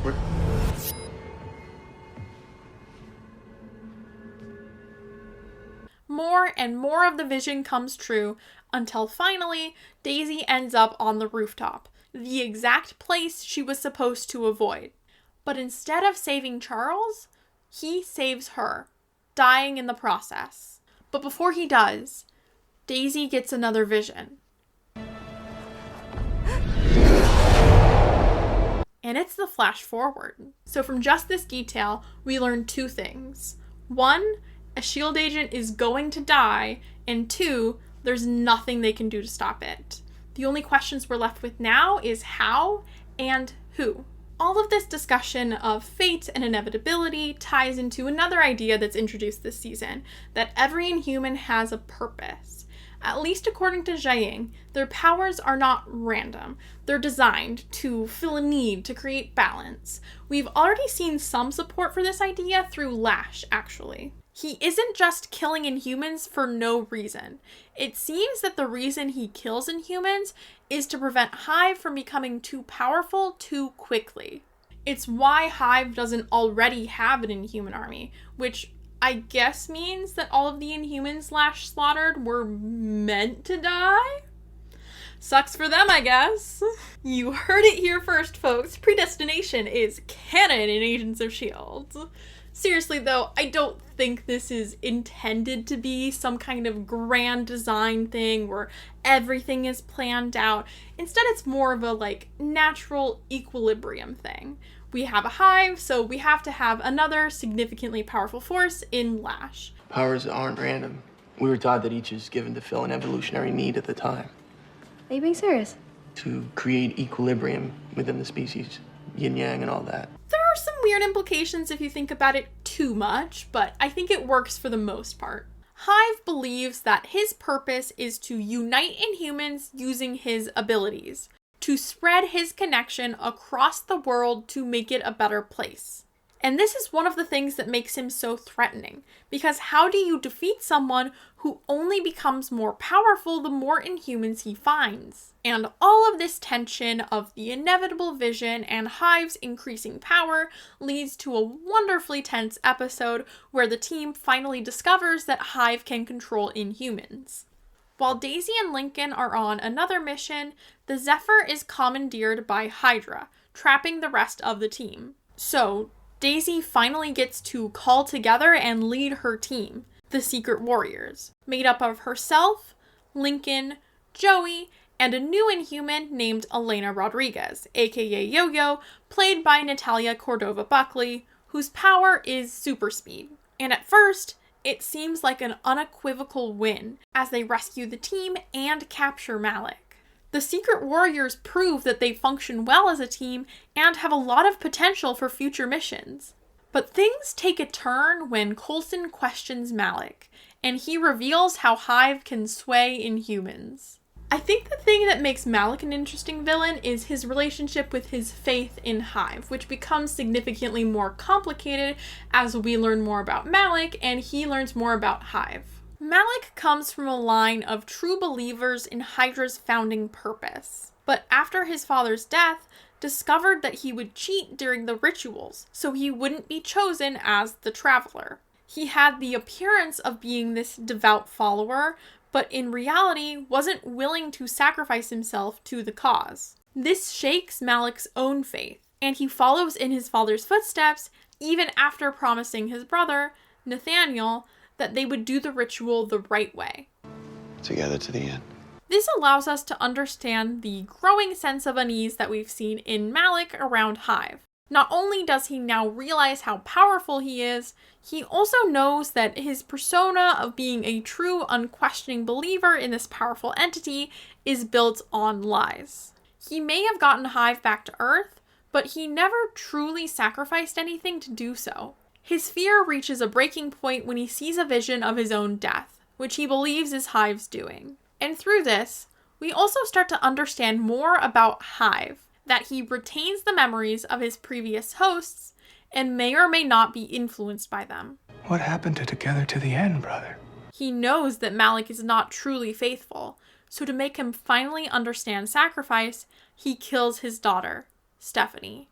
But this also reveals that Hive has been so far removed from humanity, he no longer understands human nature, because rather than making him submit, it's the last straw that breaks Malik's faith and loyalty entirely. He has nothing left, so once captured, he tells Coulson everything he knows about Hive and sells out Hydra. But this one piece of information, that Hive could have infected any of the Inhumans on the base, is enough to shake the trust between them and the rest of S.H.I.E.L.D. They're forced to keep secrets from even their close friend, Daisy, and it creates this super tense buildup as we wonder who's infected. Things only get worse when the Inhumans realize they're being targeted. Even if it's for everyone's safety, their reaction makes complete sense given that they're used to being singled out and othered by humans. They fight amongst themselves, but eventually, Daisy gets them all into a containment cell so they can safely figure out what's going on. At first, Lincoln is implicated as the infected one, the team finding a stolen artifact in his things and his anger issues only making him seem more guilty. However, the end of the episode reveals that he was framed by the very person he trusted the most, Daisy. She escapes, leaving the base wrecked and the team in pieces. The Inhumans' trust in them is shattered too, Joey and Elena choosing to leave as soon as they're cleared of any Hive influence. This is unfortunately the last time we will see Joey on the show, which is a shame. Raba's role in Narcos kept him from appearing in this season more, and he may have just been too busy with other projects to continue in the role in future seasons. However, Elena does continue to appear, showing up later in this same season despite her distrust of S.H.I.E.L.D. In the midst of all of these losses, S.H.I.E.L.D. does get one hollow victory. Malik's information leads to the complete downfall of Hydra. Their oldest enemy is finally rooted out, but only when they're no longer the biggest threat S.H.I.E.L.D. has to face. And I think that's a really interesting way to end their time on the show, at least for now, letting what should feel like a huge win instead just feel empty in the face of everything else that's going on. It's like one chapter of the show is kind of ending. We're not just facing enemy organizations anymore, we're facing these potentially world-ending threats from other planets. Everything does start to feel a bit hopeless at this point. They have no idea how to defeat Hive or how to get Daisy back, and his group of swayed Inhumans is only growing, making it even more difficult to take him on. I find the take on mind control we see here to be pretty interesting, as the Inhumans he sways don't just become mindless drones, and he's not in their heads to the point that he can read their minds. They have thoughts and desires of their own, it's just that those desires are now aligned with his. They're literally addicted to him, not even metaphorically. The show says it outright. He floods their brains with dopamine, so they're quite literally drugged, and fully enjoy serving him. Daisy has her own ideas, at one point trying to convince Hive to quote-unquote save her S.H.I.E.L.D. friends by turning them into Inhumans. But even though she still cares about her former team, when the time comes, and Mac stops their plans of getting Kree blood to create the original Inhuman experiments, she remains loyal to Hive, nearly killing Mac. She's now willing to sacrifice anything, including her own well-being, for Hive, volunteering her own blood for their experiments, as it still has some Kree blood in it from when she was injected with the GH serum. And the experiment sort of works, but rather than creating Inhumans, it creates these mutated humans under Hive's control, who only retain basic muscle memory and instinct. And in Hive's quest for connection, that's enough. He's willing to turn every human into these creatures because he truly believes that will be better than how the world exists now. It's really quite horrifying if you think about it just a little too much, but we're not gonna do that. Instead, for a bit, I want to talk about Lincoln because I haven't really been able to give my boy the spotlight yet. I know a lot of fans have mixed opinions on him, but I love him. His and Daisy's relationship was always my favorite next to Fitzsimmons. I am still a Static Quake girly at heart. Pretty much this entire season, Lincoln has been trying to find somewhere he belongs. He was hit pretty hard by the events of season 2 because he had a place and sense of security in Afterlife. He was helping people like Daisy at a very vulnerable time in their lives, showing them that their powers weren't so scary after all. But when all of that crumbled with Jiaying's lies and betrayal, it rocked him and that security. He does find another life for himself after that, removed from all of the Inhuman stuff, just working as a doctor and helping people that way. But that too is ripped from him when he gets attacked by Lash and exposed as an Inhuman, forcing him to live on the run while he's literally being hunted because of people's fear of Inhumans. One of his only friends in the world turns on him, and to really put a cherry on top, he accidentally kills him while trying to escape. His life sucks, man. This poor guy. But when he's at his lowest, Daisy reaches out to him, pulls him back from the edge, helping him in the same way he helped her. No, you are not cursed. You are not some horrible thing. I know because you taught me that I wasn't. You convinced me that I had a purpose, that maybe my life wasn't over, but just getting somewhere. Please let me do the same for you. You're wasting your time caring about me. I can't help it. He does eventually let himself trust S.H.I.E.L.D. enough to join them, but he is mainly there for her. And can you really blame him? Like, she's basically the only connection in his life at this point. And again, S.H.I.E.L.D. hasn't exactly had the best track record with Inhumans. Afterlife.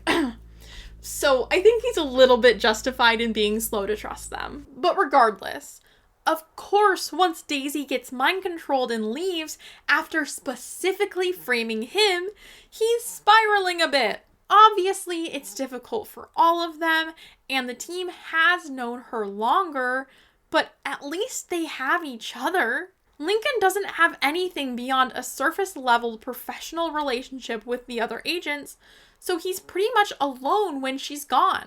But absolutely no one cuts him slack for it, all of them being pretty harsh and unkind to him, refusing to understand his perspective when he does things that other characters would be far less criticized or maybe even commended for. Like, Fitzsimmons develop a potential cure for Hive's parasites, but they would need to test it on an Inhuman. Desperate to do something to help, Lincoln volunteers, but Coulson decides it's too dangerous.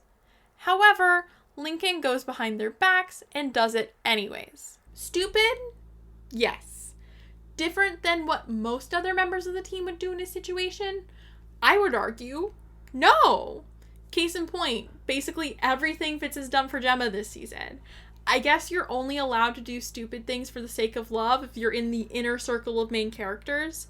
Lincoln isn't, so he gets bullied again. Yeah, and you're being a lovesick fool trying to make a grand gesture. Girl, your fucking boyfriend is a lovesick fool! They're not real characters. Calm down. They're not real.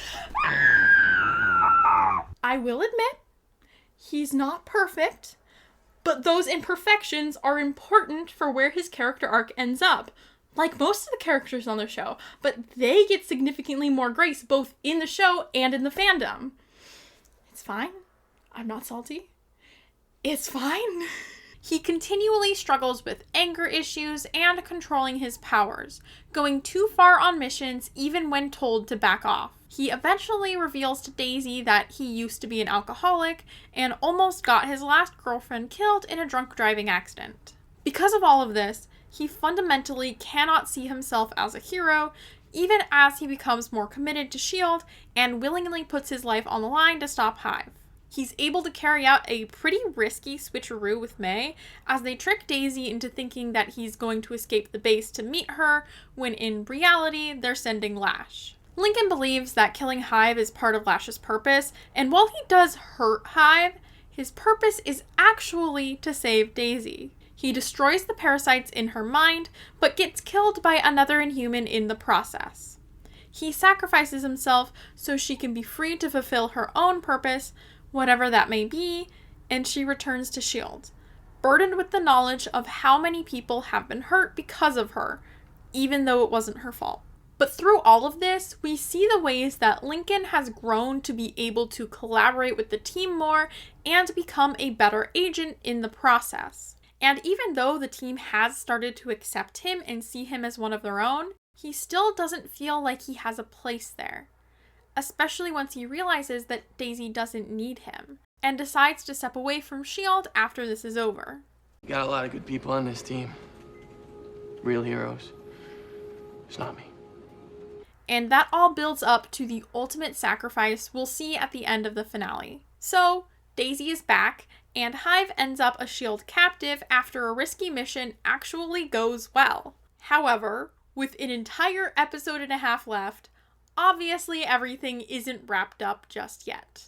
The missile that Hive plans on using to distribute the gas that turns humans into those creatures / sways Inhumans is still out there, and Daisy is far from recovered from her entire ordeal. How people treat Daisy in this episode, I think, emphasize the ways some of them have grown and some of them haven't.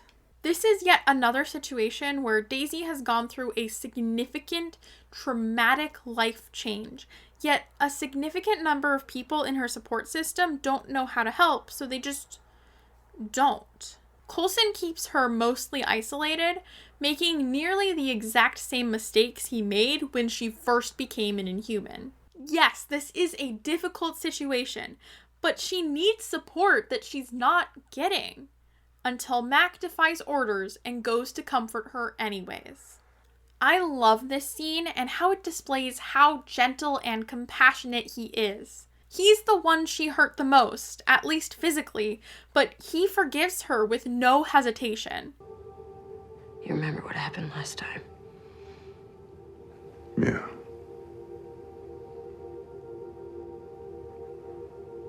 And I forgive you. I didn't ask for that. It's too bad. I forgive you. No, don't be stupid. Get away. Okay? No, just get... Okay, Daisy. It's wait, okay. Get away! No!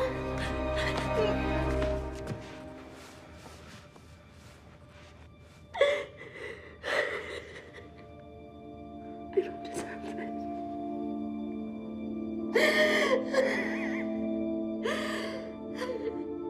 Their friendship is one of the highlights of this season for me, and I just think that moments like this are where Mac really shines as a character. Memory is the scribe of the soul. The Bible Aristotle. Well, I have dimensions. But again, not all is well. After a series of disasters, Hive escapes and boards the Zephyr, the perfect delivery vessel for his missile. Daisy tries to stop him, but since she's essentially going through withdrawals, she breaks and begs for him to take her back. When he can't, she instead turns to anger. You know, killing me won't make the pain go away. Or will it? I can't remember. But she can't kill him. She's taken captive on board the Zephyr, while the rest of the team is trapped on the base fighting off Hive's primitives. Fitz and May follow her and stow away as well. Fitz wearing a shield jacket that happens to have Elena's necklace in it, the exact one that appeared in the vision. These last few episodes leaned hard into the anticipation of finding out who the fallen agent would be in promotion and the show itself, focusing on who has the necklace as it gets passed around like a hot potato. Elena gives it to Mac as a gift, then Fitz finds it after the mission. Then, when Fitz gives Daisy his jacket, it finally makes its way to her. The writers were having way too much fun with torturing us because even though most of the characters don't know it, we know that that jacket and necklace are basically omens of death. We like that the hot potato of death is this delicate little cross. Some of it's pretty meaningful as it passes hands, and some of it's painful for the audience. Wait 1 second.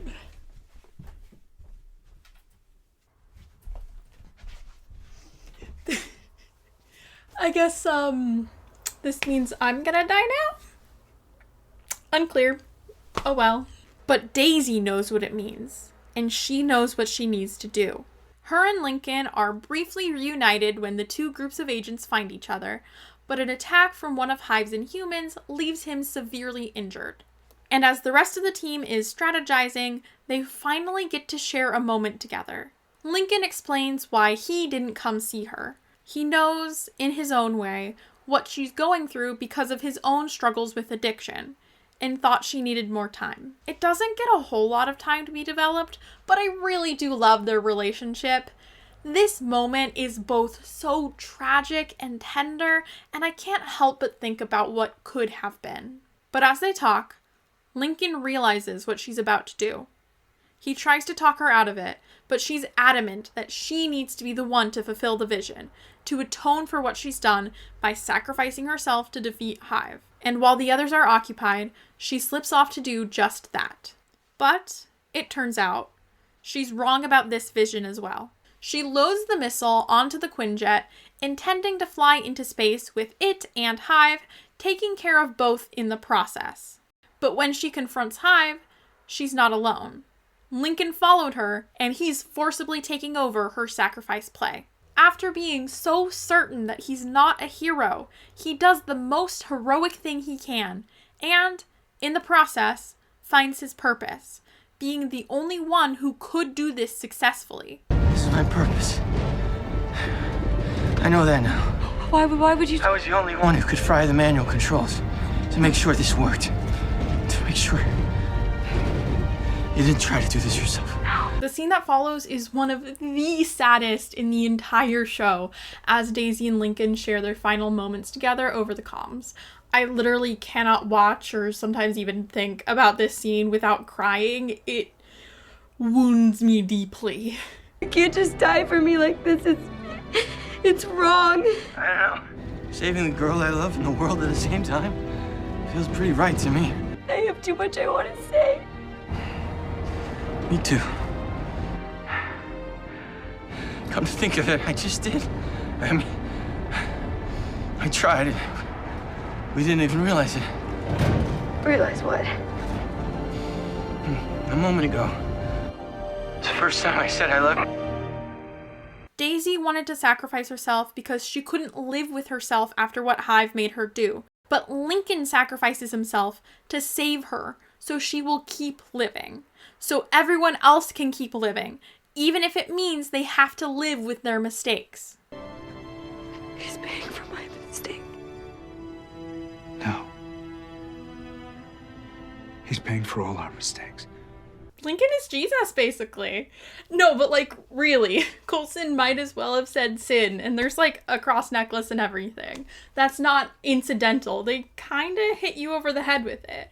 It's not like Lincoln is without mistakes of his own, but his mistakes don't contribute to what nearly ends the world. Hive.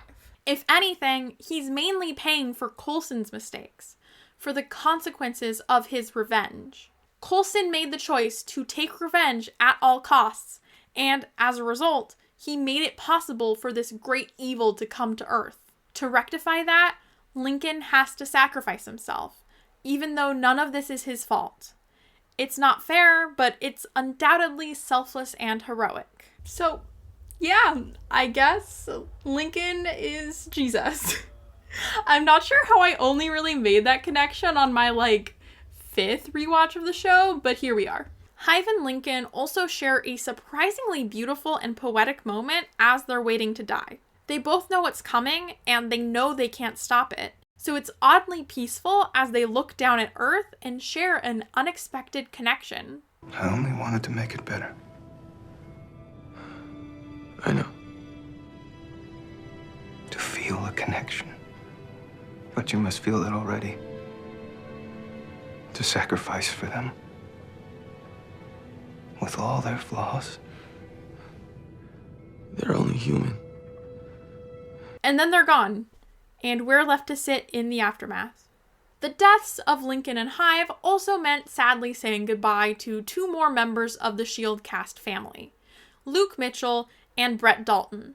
The loss of Dalton was especially hard as he'd been there from the beginning.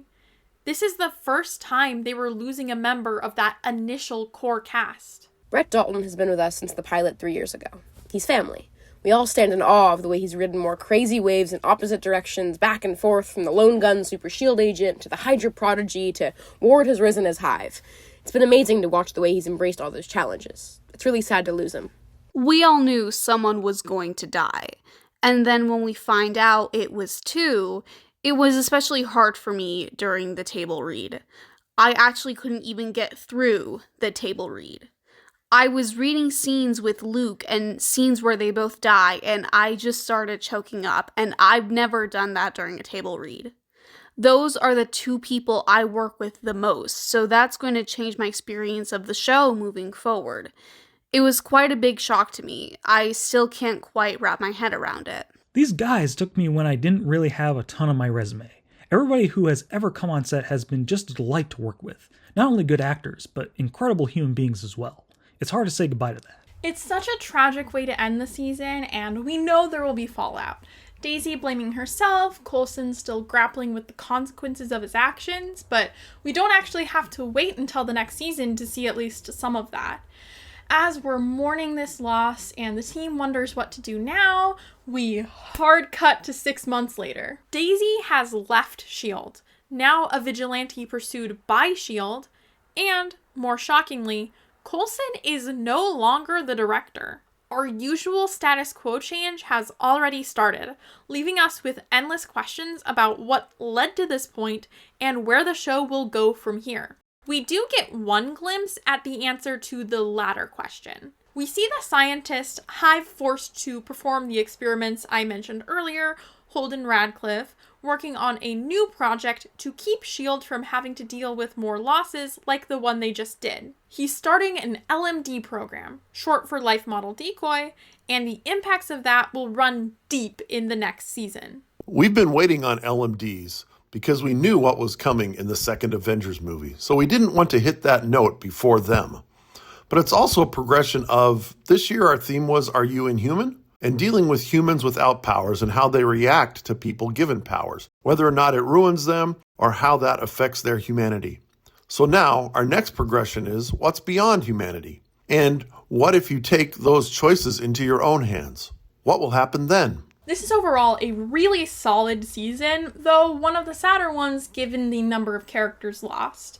But I think that's just a result of the escalation in threats and challenges. It makes sense for that kind of loss to be necessary in the face of a near world-ending threat like Hive. This is the end of a chapter. More than a chapter, this might be the end of the first book of S.H.I.E.L.D. This finale feels like the end of something bigger and the beginning of a whole new tone for the show. Which might make you wonder where they could go from here, how they might continue to reinvent the show to still feel fresh while not shrinking scope. And thankfully, we already knew that we would find that out soon with the show's early renewal. It seemed like it was in a pretty good position, still not knocking it out of the park in terms of ratings, but holding on strong enough to last. Unfortunately, the same could not be said for other Marvel ABC projects.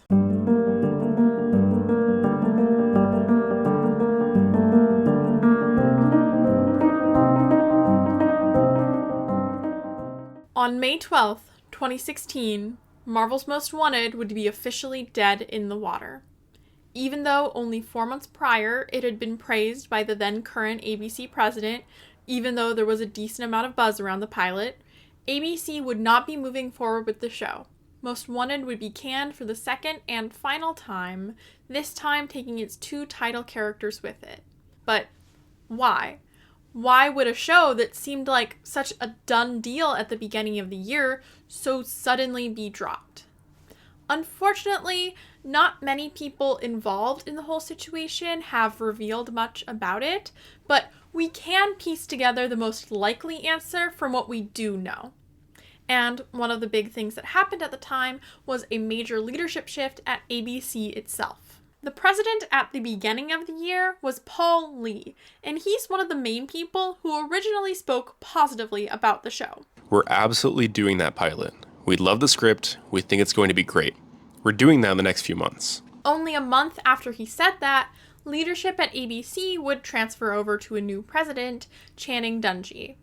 A lot of this is just corporate drama and speculation, but according to a report by the New York Times, Ben Sherwood, president of the Disney ABC television group, Lee's boss, essentially, wanted to focus on more procedural type series, while Lee prioritized serialized dramas. They allegedly also butted heads over Sherwood's desire for more creative control, which Lee was reluctant to give him. So, it is entirely possible that Sherwood may have wanted someone in leadership at ABC who might align more with his network priorities, or at least take his perspective into account more. And that person may very well have been Channing Dungey. Again, a lot of this is speculation, but if what the New York Times report says is true, and that is the reason why Lee was replaced, then that could be a big part of the reasoning behind why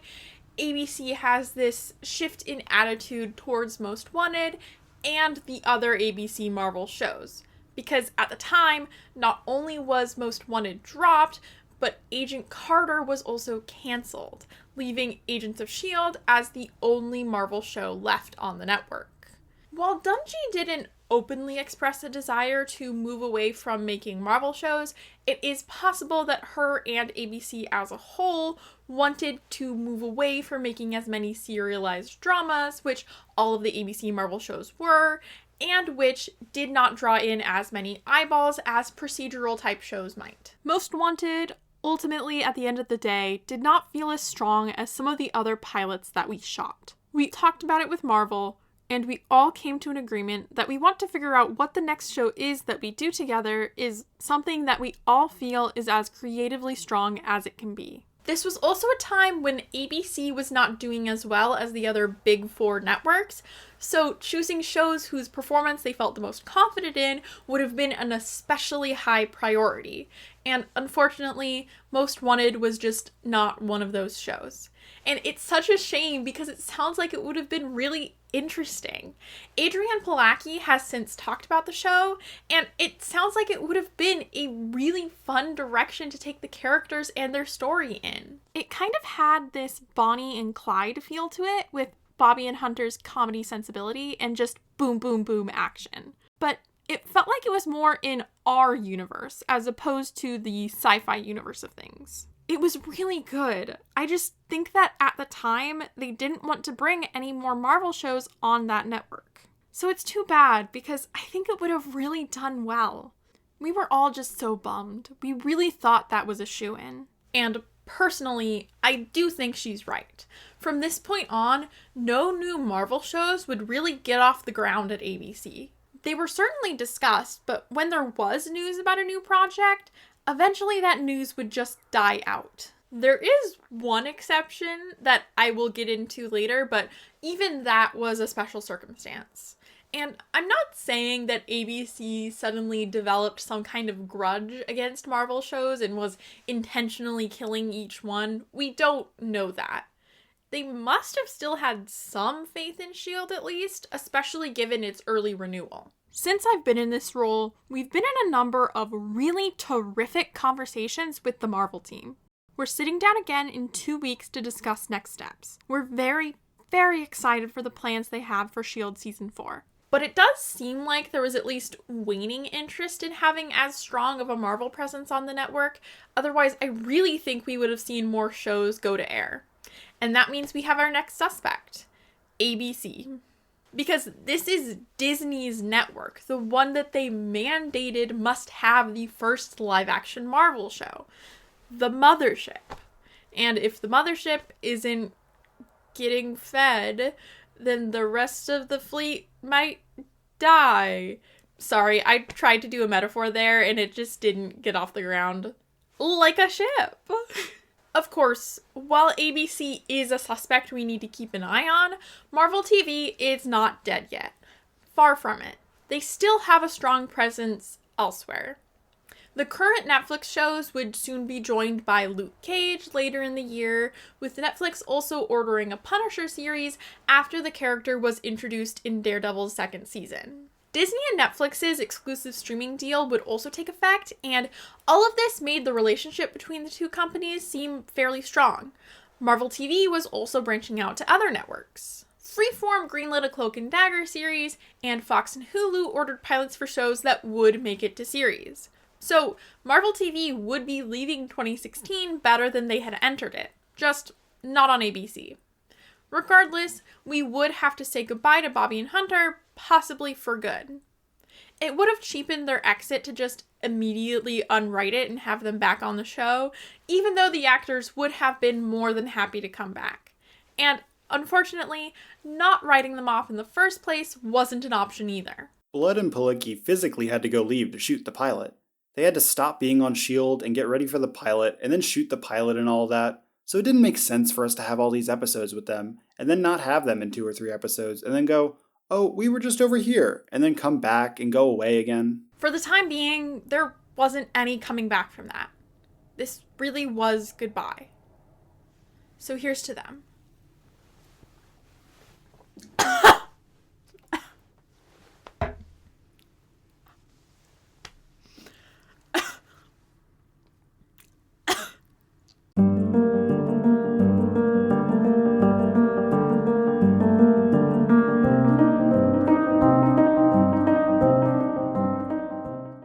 All of the seasons of the show, season 3 had the most tie-in / related media existing around it. From games, to comics, to web series, to even an episode of an animated show. We've talked about the comics before, but the Marvel synergy was hardly limited to those, especially as the show got to this not major, but comfortable place in the wider Marvel canon. Around the time that Season 3 premiered, Agents of S.H.I.E.L.D. would get its first video game tie-in with content added to Marvel Future Fight, a mobile action RPG that I actually played as a kid. But interestingly enough, one character had already appeared in this game, and it's not who you might expect. An alternate version of Gemma Simmons appears as a major NPC, this version of her being a Stark Industries employee who works with the Avengers to stop their timeline from being destroyed. It's just a really interesting choice to me to put this random scientist character from a TV show in that role as opposed to, you know, any more well-known character from the comics, but I'm not complaining. It's a nice bit of recognition for a character I love and was really fun to see as a fan of the show. In October 2015, the game would add 2 chapters with an Agents of S.H.I.E.L.D. storyline, along with 5 new playable characters: Coulson,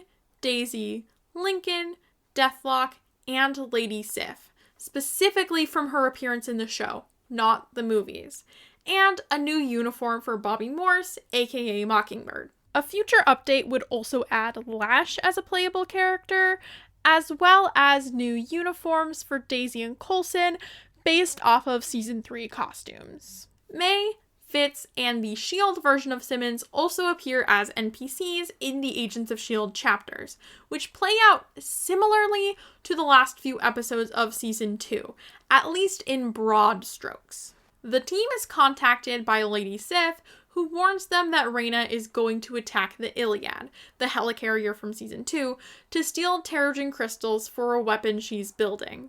They have to fight their way through Inhumans who have been deceived by Reyna to believe that all humans are a threat, eventually encountering Gordon, who has already taken Reyna and the crystals to Afterlife. There, they find Lincoln, but are able to convince him that Reyna has been lying to him. Eventually, they find her and stop her just as she's preparing to set off a Terrigen bomb to kill humans and turn Inhumans. So it does hit some of the same beats as the Season 2 finale, but it mostly does its own thing, so people without any knowledge of the show won't be lost. It was fun to play at the time, but a lot of the writing for it is kind of weird. Like, we have all of these characters who are supposed to be from this show, but they all feel a bit off and out of character. Like, May gets after Daisy for suggesting a non-lethal way to stop Reyna, and Coulson basically tells her not to empathize or identify with the Inhumans. Like, some of the dialogue mirrors Daisy's conflict in Season 2 between being a S.H.I.E.L.D. agent and being an Inhuman. And while there, the conclusion is that she can be both, here it's that she can only be a S.H.I.E.L.D. agent? I don't know. It's weird. But what do I know? Apparently people who worked on the show collaborated on the story. And I mean, I didn't really have a problem with it at the time either. I was a teenager. I was just excited to play as these characters from my favorite show. Even if the game's power scaling made them obsolete after like a few months. What are they at by now? Tier 5? But what do you really expect from a fighting game whose only real fighting mechanics amount to button mashing? What a game! At the opposite end of Season 3, S.H.I.E.L.D. content came out for a completely different video game, LEGO Marvel's Avengers. Among the several DLC packs announced was an Agents of S.H.I.E.L.D. pack, which included an Agents of S.H.I.E.L.D. level and several playable characters, also based off the tail end of Season 2. This one would more closely align with the finale's story, just greatly simplified, which is pretty standard for a LEGO game. Ming-Na Wen narrates the whole thing as Melinda May, which is an interesting choice since these episodes aren't exactly May-centric. Maybe she was the only one they could get. I don't know. I'm not complaining. It's split into a few stages, the first having you play as May and Simmons as they go to Afterlife to extract agents after the conflict with the Inhumans has started. It's pretty basic level design stuff, your usual LEGO puzzles, but we do see a flying Lincoln, which theoretically he could maybe do, so okay. In the next part, we skip to the helicarrier, now playing as Daisy and Fitz, trying to contain Gordon. This one is less accurate to the show's events, just based on characters, but it makes sense with the way they're trying to have you play as all of the major characters included in the game. And we've got to have Daisy somewhere, so might as well be here. You have to build the panels that keep his teleportation powers from working, but this is a LEGO game, so he doesn't die, just ends up escaping and taking Daisy. So we swap in Coulson, and he and Fitz fight Cal, who is here because I guess we needed someone else to fight, and that's it. That's how it ends. I mean, the bits of the story in between are shown in these comic panels, so we do get a conclusion, but we never get to face the literal main villain of the season, Jiaying. She's included as a character, but no boss fight. Nothing. That would have made more sense than fighting Cal, who is on S.H.I.E.L.D's side at this point, if we're following the show's story. Did they not think a fight with her would be interesting? It's LEGO. Fights don't have to be interesting. Did they just not have time? I don't know, it just makes the ending of this little mission also feel a bit abrupt. Not a big deal. Again, it's a fun time, especially if you're a kid. They also added quite a few characters you could play in the world of the game. Coulson was already in the game, but aside from him, we had May, Simmons, Fitz, Daisy, Lincoln, Bobby, Gordon, Cal, Jiaying, Reyna, Ward, Deathlock, and even Agent Koenig. Agent Koenig! But poor Hunter and Mac are completely absent. Like, I understand why Bobby, the other new Season 2 addition, is here, as she's adapted from a more well-known character from the comics, but they seriously added a vague Koenig and not two characters who have been on the show significantly more? Weird. I love most of their little Lego designs, though. They're so cute. Except for Fitz, though. I don't know what it is, but he just does not have the vibes. His hair is too blonde, and he needs stubble to be Season 2 Fitz, who he's supposed to be based on. I don't know. Maybe curly hair is difficult to translate into Lego, but it just doesn't feel like Fitz. Justice for my boy. But once again, my complaints are pretty minor and don't overshadow how fun it is to be able to see these characters in more places outside of the show. It makes them feel like fixtures of the Marvel Universe, not just sequestered to their own little corner of that universe. A piece of related media that I have far fewer positive things to say about is the other comic book series. Remember when I mentioned that an entire video ago? Which you actually probably forgot? Well, let's get to that now! In October 2015, the comic All New, All Different .1 was released, featuring a story that would tease the second Agents of S.H.I.E.L.D. inspired comic book series, beginning just a few months after the first one wrapped up. It would still be in the same continuity as the first, but get this. Instead of being called S.H.I.E.L.D., it would be called Agents of S.H.I.E.L.D.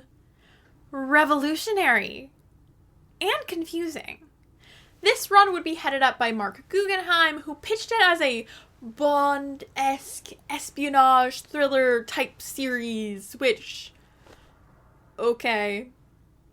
Sure, bud. I'll take your word for it. The series introduced Daisy/Quake as an official member of Coulson's S.H.I.E.L.D. team, as well as Deathlock, this version named Henry Hayes. Despite show Deathlock only appearing in like 11 episodes at this point, all of this Agents of S.H.I.E.L.D. based media really likes including Deathlock with the rest of these characters. It's probably because he's a recognizable character who already appeared in the comics, so why not? I just find it interesting. And once again, poor Mac and Hunter get absolutely zero acknowledgement. The main plot of the series focuses on this thing called the Coulson Protocols, which are essentially a list of hypothetical ways that Coulson has come up with to take out every superhero. The story revolves around the consequences of these getting out and into the wrong hands, and Coulson and his team have to find out who is behind it and stop them before more heroes are targeted. It's basically like that one Justice League movie, except that story was interesting, and Coulson doesn't even make like an actual physical list. None of the characters are particularly compelling, some of them being completely insufferable, the story is weak, and I just don't care about what's happening. Fitz is annoying again, him and May have this weird relationship that gets dropped pretty much immediately, all Simmons does is be sick and almost die, S.H.I.E.L.D. as a whole fucking sucks, and most of the other characters are fine, but don't have all that much going on. Daisy's cool though. Stuff feels like it happens just because, and there's nothing that makes me remotely invested. And the core conflict is so toothless, like, I'm supposed to be upset that Coulson thought things? And that means he needs redemption? It's just so nothing. So when I'm reading them, I'm just left wondering, again, who is this for? Do people actually like these? I've only seen Agents of S.H.I.E.L.D. fans make fun of them, especially the weird May Fitz romance stuff, and I've never seen a non-fan talk about them. I mean, I did buy them, even though I said I wasn't going to, so I guess maybe they're for me. They're for the type of person who will collect things for the sake of it, just because it has the name of the thing that they like on it. There you go. They're not all bad. There are a few cool moments, but overall, I just don't super care about the story. Even though it wasn't perfect, I preferred the format of the last series. I think it worked better. And since we're talking about it, I feel the need to apologize for my Howard the Duck slander. I am sorry. I was just fully losing my mind at that point, and I took it out on this innocent guy. I still can't get behind the whole cosmic pate thing, but I'll try. I am sorry. Please stop yelling at me. And that would be it for Agents of S.H.I.E.L.D. comics. After issue 10, the series would be over and we'd never get another one. I can't decide if that's good or bad, to be honest. So let's just move on and talk about something more fun. In 2016, we'd get to see Agents of S.H.I.E.L.D. characters in animated form for the very first time, in season 4 of Ultimate Spider-Man. That's the one that had Drake Bell as the voice of Spider-Man. Ugh. The things I do for the show. Coulson had already appeared on the show as a minor reoccurring character, but since he didn't originate from Agents of S.H.I.E.L.D., he doesn't really count. No, the characters that appear in this particular episode are Fitz and Simmons. Fitz and Simmons! Animated! How cool is that? I didn't get a chance to watch it when it originally aired. My family didn't get Disney XD, so I finally watched it for this video, and it was a little underwhelming. I don't know, I just thought that they would be in it more, but what we did get was nice to see. They're very much based on their season 1 versions, both in design and personality, meaning they're a lot more of their lighthearted, goofy, pre-immense trauma selves, which makes sense for a kids show. Today we've got some upgrades that will certainly blow you away. Not literally, we hope.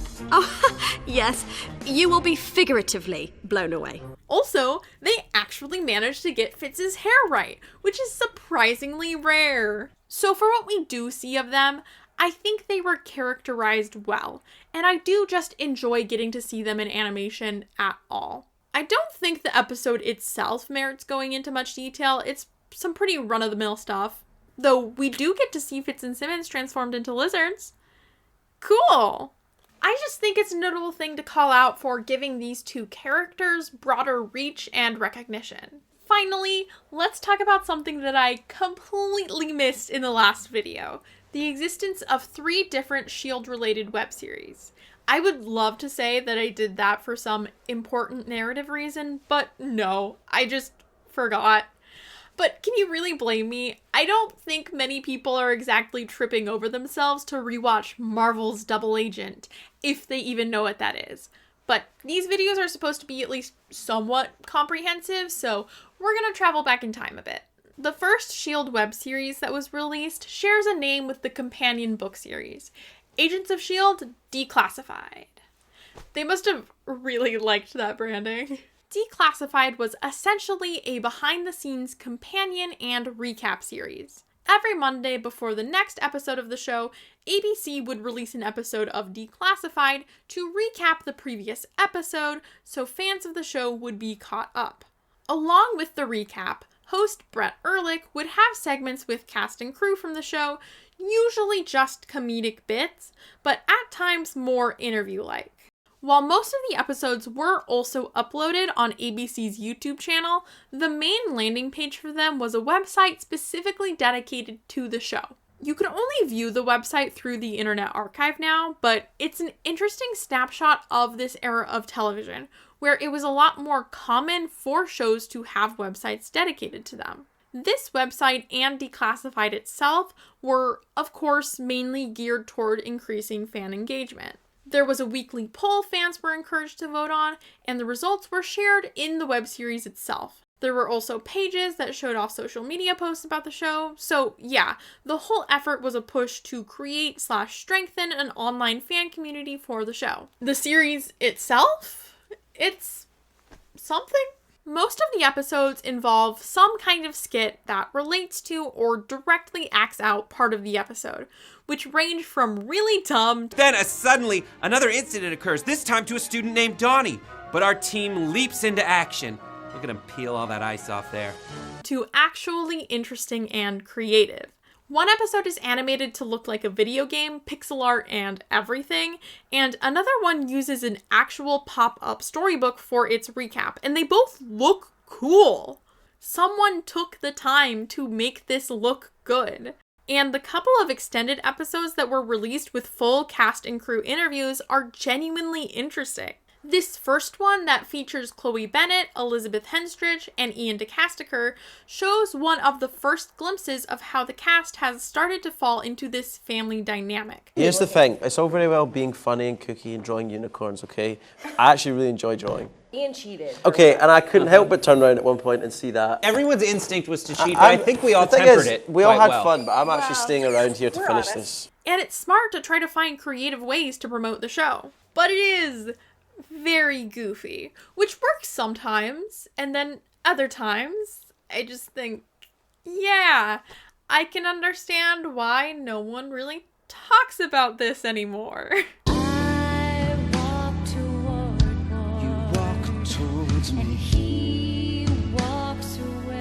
I'm not who you thought I was. I never thought. You never thought. He turned out to be. Totally had you fooled, sucker. An evil Hydra jerkface. And that tone also goes with the show a lot better in its earlier episodes when it was generally more lighthearted, but once the show gets a bit darker, those tones don't really mesh well, which isn't the worst thing, but it is noticeable. And unfortunately, I can't really tell how much fan engagement it actually brought because a lot of that information isn't accessible anymore. Some of the original website is archived, but there's a lot missing. The episodes that are on YouTube have very few comments, and there's a pretty big drop-off in views after the first few episodes. A lot of them are also really poor quality, but at least they're there. A chunk of the later episodes are just gone. I had to track them down on Vimeo of all places. Vimeo. Shout out to the guy who pointed me in that direction, by the way. When I started working on this section, I just thought that I wouldn't be able to see those episodes, that they were just gone forever. And they almost were. If this random person hadn't uploaded them on Vimeo, would they have just been gone forever? I mean, someone else could have uploaded them somewhere I don't know about, but still. We're relying on random people on the internet to maintain this little piece of our show's history. These episodes were close to becoming lost media, and even if I don't think this web series was anything particularly special, that's still sad to me. Someone put effort into this. That deserves to be preserved. It's kind of scary that any piece of media can completely disappear if the company that owns it no longer cares enough to keep it up. I wonder if there's anything we've already lost that we don't even know about. Anyways, Marvel's Double Agent is a web series where the lines between fiction and reality are blurred, and Stan Lee has an evil twin. I'm not even joking. This series came out during season 2 and was yet another way to get fans to interact with the show, but was a more dramatized format than Declassified. The premise is that this mastermind guy has sent in a double agent to infiltrate the S.H.I.E.L.D. set and uncover secrets from future episodes. We get glimpses at soon-to-be-used props, blueprints, scripts. Honestly, it is a pretty fun way to give the fans a sneak peek of what's to come. It also partially serves as a behind-the-scenes look into the show, albeit not an organic one. For different episodes, the double agent guy goes into the costume department, the props department, etc., and meets members of the crew in those departments. By the time I was in the fandom, the crew would interact with the fans sometimes just as much, if not more, than the cast, so it's nice to see them getting some of the spotlight already here. Each week, fans could also guess where the double agent would go next for a chance to be entered into a sweepstakes where they could win actual items from the set. Like, the Diviner pedestal? I'm so jealous. Could you just imagine having that in your living room as like an end table or something? That would be so cool. Once again, this web series is pretty fun and a bit silly. Skye can save Lincoln. I saw her do it. Wait, you've seen it? No, Chloe. Okay, let's try and let's do this one more time. Let's try and add a little hopefulness in the middle of it, and some indignation at the end. I like that. So a little bit of hopefulness and indignation. Yes. Okay. Wait, you've seen it? The mastermind turns out to be Stanley's evil twin? Clone? I guess? Wait, Stan? Don't call me that. I'm his evil clone, Lansty. Hold on, what? Nuff said. And we get this weird overlapping between the fiction of the show and the real world, which we sometimes see in promotional material. Like, the cast members will be in this role where they aren't exactly playing their characters, but they aren't fully themselves either. Here, Clark Gregg is Clark Gregg, but he's also the head of Marvel Security, which is also sort of S.H.I.E.L.D., who is protecting the secrets of this fictional show about a fictional S.H.I.E.L.D.? Brett Dalton is playing himself, but he's evil like Ward and says "Hail Hydra" to the double agent guy. And the fridge exists? So glad we could have this little chat. Take them all to the fridge. Whoa, whoa, whoa, whoa, whoa, whoa! You stopped the upload. No harm, no foul, right? Sorry, Alex. I'm afraid it doesn't really work like that. And did you say the fridge? That's not actually a real place, is it? He doesn't think the fridge is a real place. You should never mess with Marvel. So I'm forced to conclude that in the continuity of this web series, S.H.I.E.L.D. exists both as a real organization that Clark Gregg and presumably other cast members are a part of, and as a fictional entity that they play agents of. Am I thinking too hard about this? Absolutely. Out of all of this style of sponsored web series that they did, though, the one that I actually do remember is the third and final, Agents of S.H.I.E.L.D. Academy. The premise of this one is that 3 super fans basically have to go through a trial to see if they're fit to join S.H.I.E.L.D., meaning be a S.H.I.E.L.D. agent on the show. I could have sworn I remembered this being more like a competition show, or at least something where the fans got to do the trials together, but no. Each person has one challenge specifically for them, and that's it. They don't even interact until the last episode, so each one feels very segmented rather than any sort of story like the last series. And the challenges themselves are, really something. The first contestant, if you can call them that, Noelle, has the SciTech challenge, which basically means she has to do math problems. No, really. They make her do timed math, which, I mean, I couldn't do, but still, riveting stuff. But wait! There's a twist! The code she gets isn't in the right order, so she has to use her superior fan knowledge to figure out what order to put these numbers in. Only a super fan could figure this out. The second episode's challenge is kinda bullshit. This guy, Frank, has to jump out of a plane and land in this designated landing zone. But wait! He has to answer S.H.I.E.L.D. trivia or the landing zone will get smaller! True or false? Hydra funded Will's distant Star Pathfinder mission with the purpose of bringing the creature back through the portal. Wow! Only a superfan could answer that! To this guy's credit, the only one he misses is the slightly more obscure one. Antoine Triplet has the highest S.H.I.E.L.D. Academy score since Romanoff. Incorrect! The correct answer is Grant Ward. But oh no! The landing zone is smaller now! Despite this huge challenge, he still manages to hit it dead on. Excuse me, I mean the person parachuting with him manages to land in the digitally added zone. Huge challenge. And finally, The last contestant, Ralph, has to go through an obstacle course to retrieve a set of coordinates. This is the only challenge that I think actually works well for this format. There is some kind of skill on display here, and it's visually interesting to watch. There is a challenge here, and he almost fails even. I still don't buy that there were ever any stakes, but we can pretend at least. The random trivia is saved for the back half of the episode when he's in a car chase with Hydra. And this is where things get pretty transparent. Ward, Brett, asks him some trivia, which he has to get right to win the car chase and get to the coordinates before Hydra. Who was Grant Ward's mentor in Hydra? Say it with me again. Only a super fan could. I don't know. Wait. He doesn't even get the question right? It's John Garrett. Who doesn't love John Garrett, man? It's Bill Paxton. You can't get that one wrong. Are you kidding me? Which aging Hydra leader harvested Jia Ying's organs and blood to render his body young again?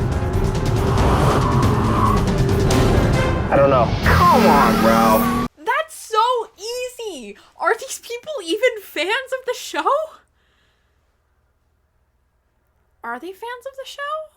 Okay. Stay with me here. What if, and I know this is crazy, this whole thing is scripted? It doesn't help that 2 out of 3 people on here are literally actors, and the third is currently a writer and producer for Marvel.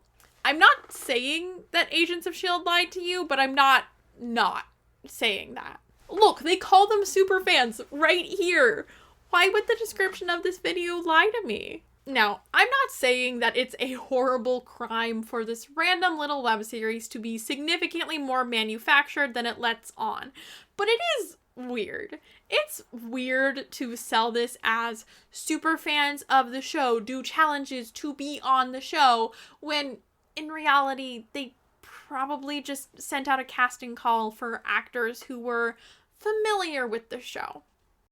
I know that myself and probably other fans like me were wishing that we could be them, that we could have this opportunity when there was no conceivable way that we ever would. Fandom should never be a competition, but don't advertise someone who doesn't know who John Garrett is as a superfan to your real superfans who are probably the only ones who are going to actually watch this dumb web series. Honestly, the coolest part of this is basically seeing what it's like to be an extra on the show. Like, that's been the best part of all of these web series, the behind the scenes stuff. As silly as they were, at least the previous 2 series were more centered around glimpses at the BTS or talking to cast and crew members. This one is mostly disconnected from that, to the point that I don't really see the value here like I do with the other 2. It's just weird more than anything, like, what are we even doing here? Academy was the last of this kind of web series they would ever do, and while I don't think any of this was, like, essential content, it's still a fun addition to the show. That's been my conclusion on most of the media I've talked about in this section. While I don't think much of it is anything to write home about, I'm still glad they exist, you know? When you love a show, you want to see more of it wherever you can get it, and these things provided that. That's why I want to talk about them, even though I know a few of the more annoying of you will probably think that this is a waste of time. I don't care. It's my video. I do what I want. And it is also relevant to point out all of these things promoting and featuring the show because they're another metric we can use to try to track the show's relevancy, spread, and how much effort Marvel is putting into supporting it. 2015 to 2016 was a peak year for this. Most of the things I've talked about during this section came out during that time. It's important to make note of that so we can contrast it with when the number of these things starts to die off and explore what that means for the show.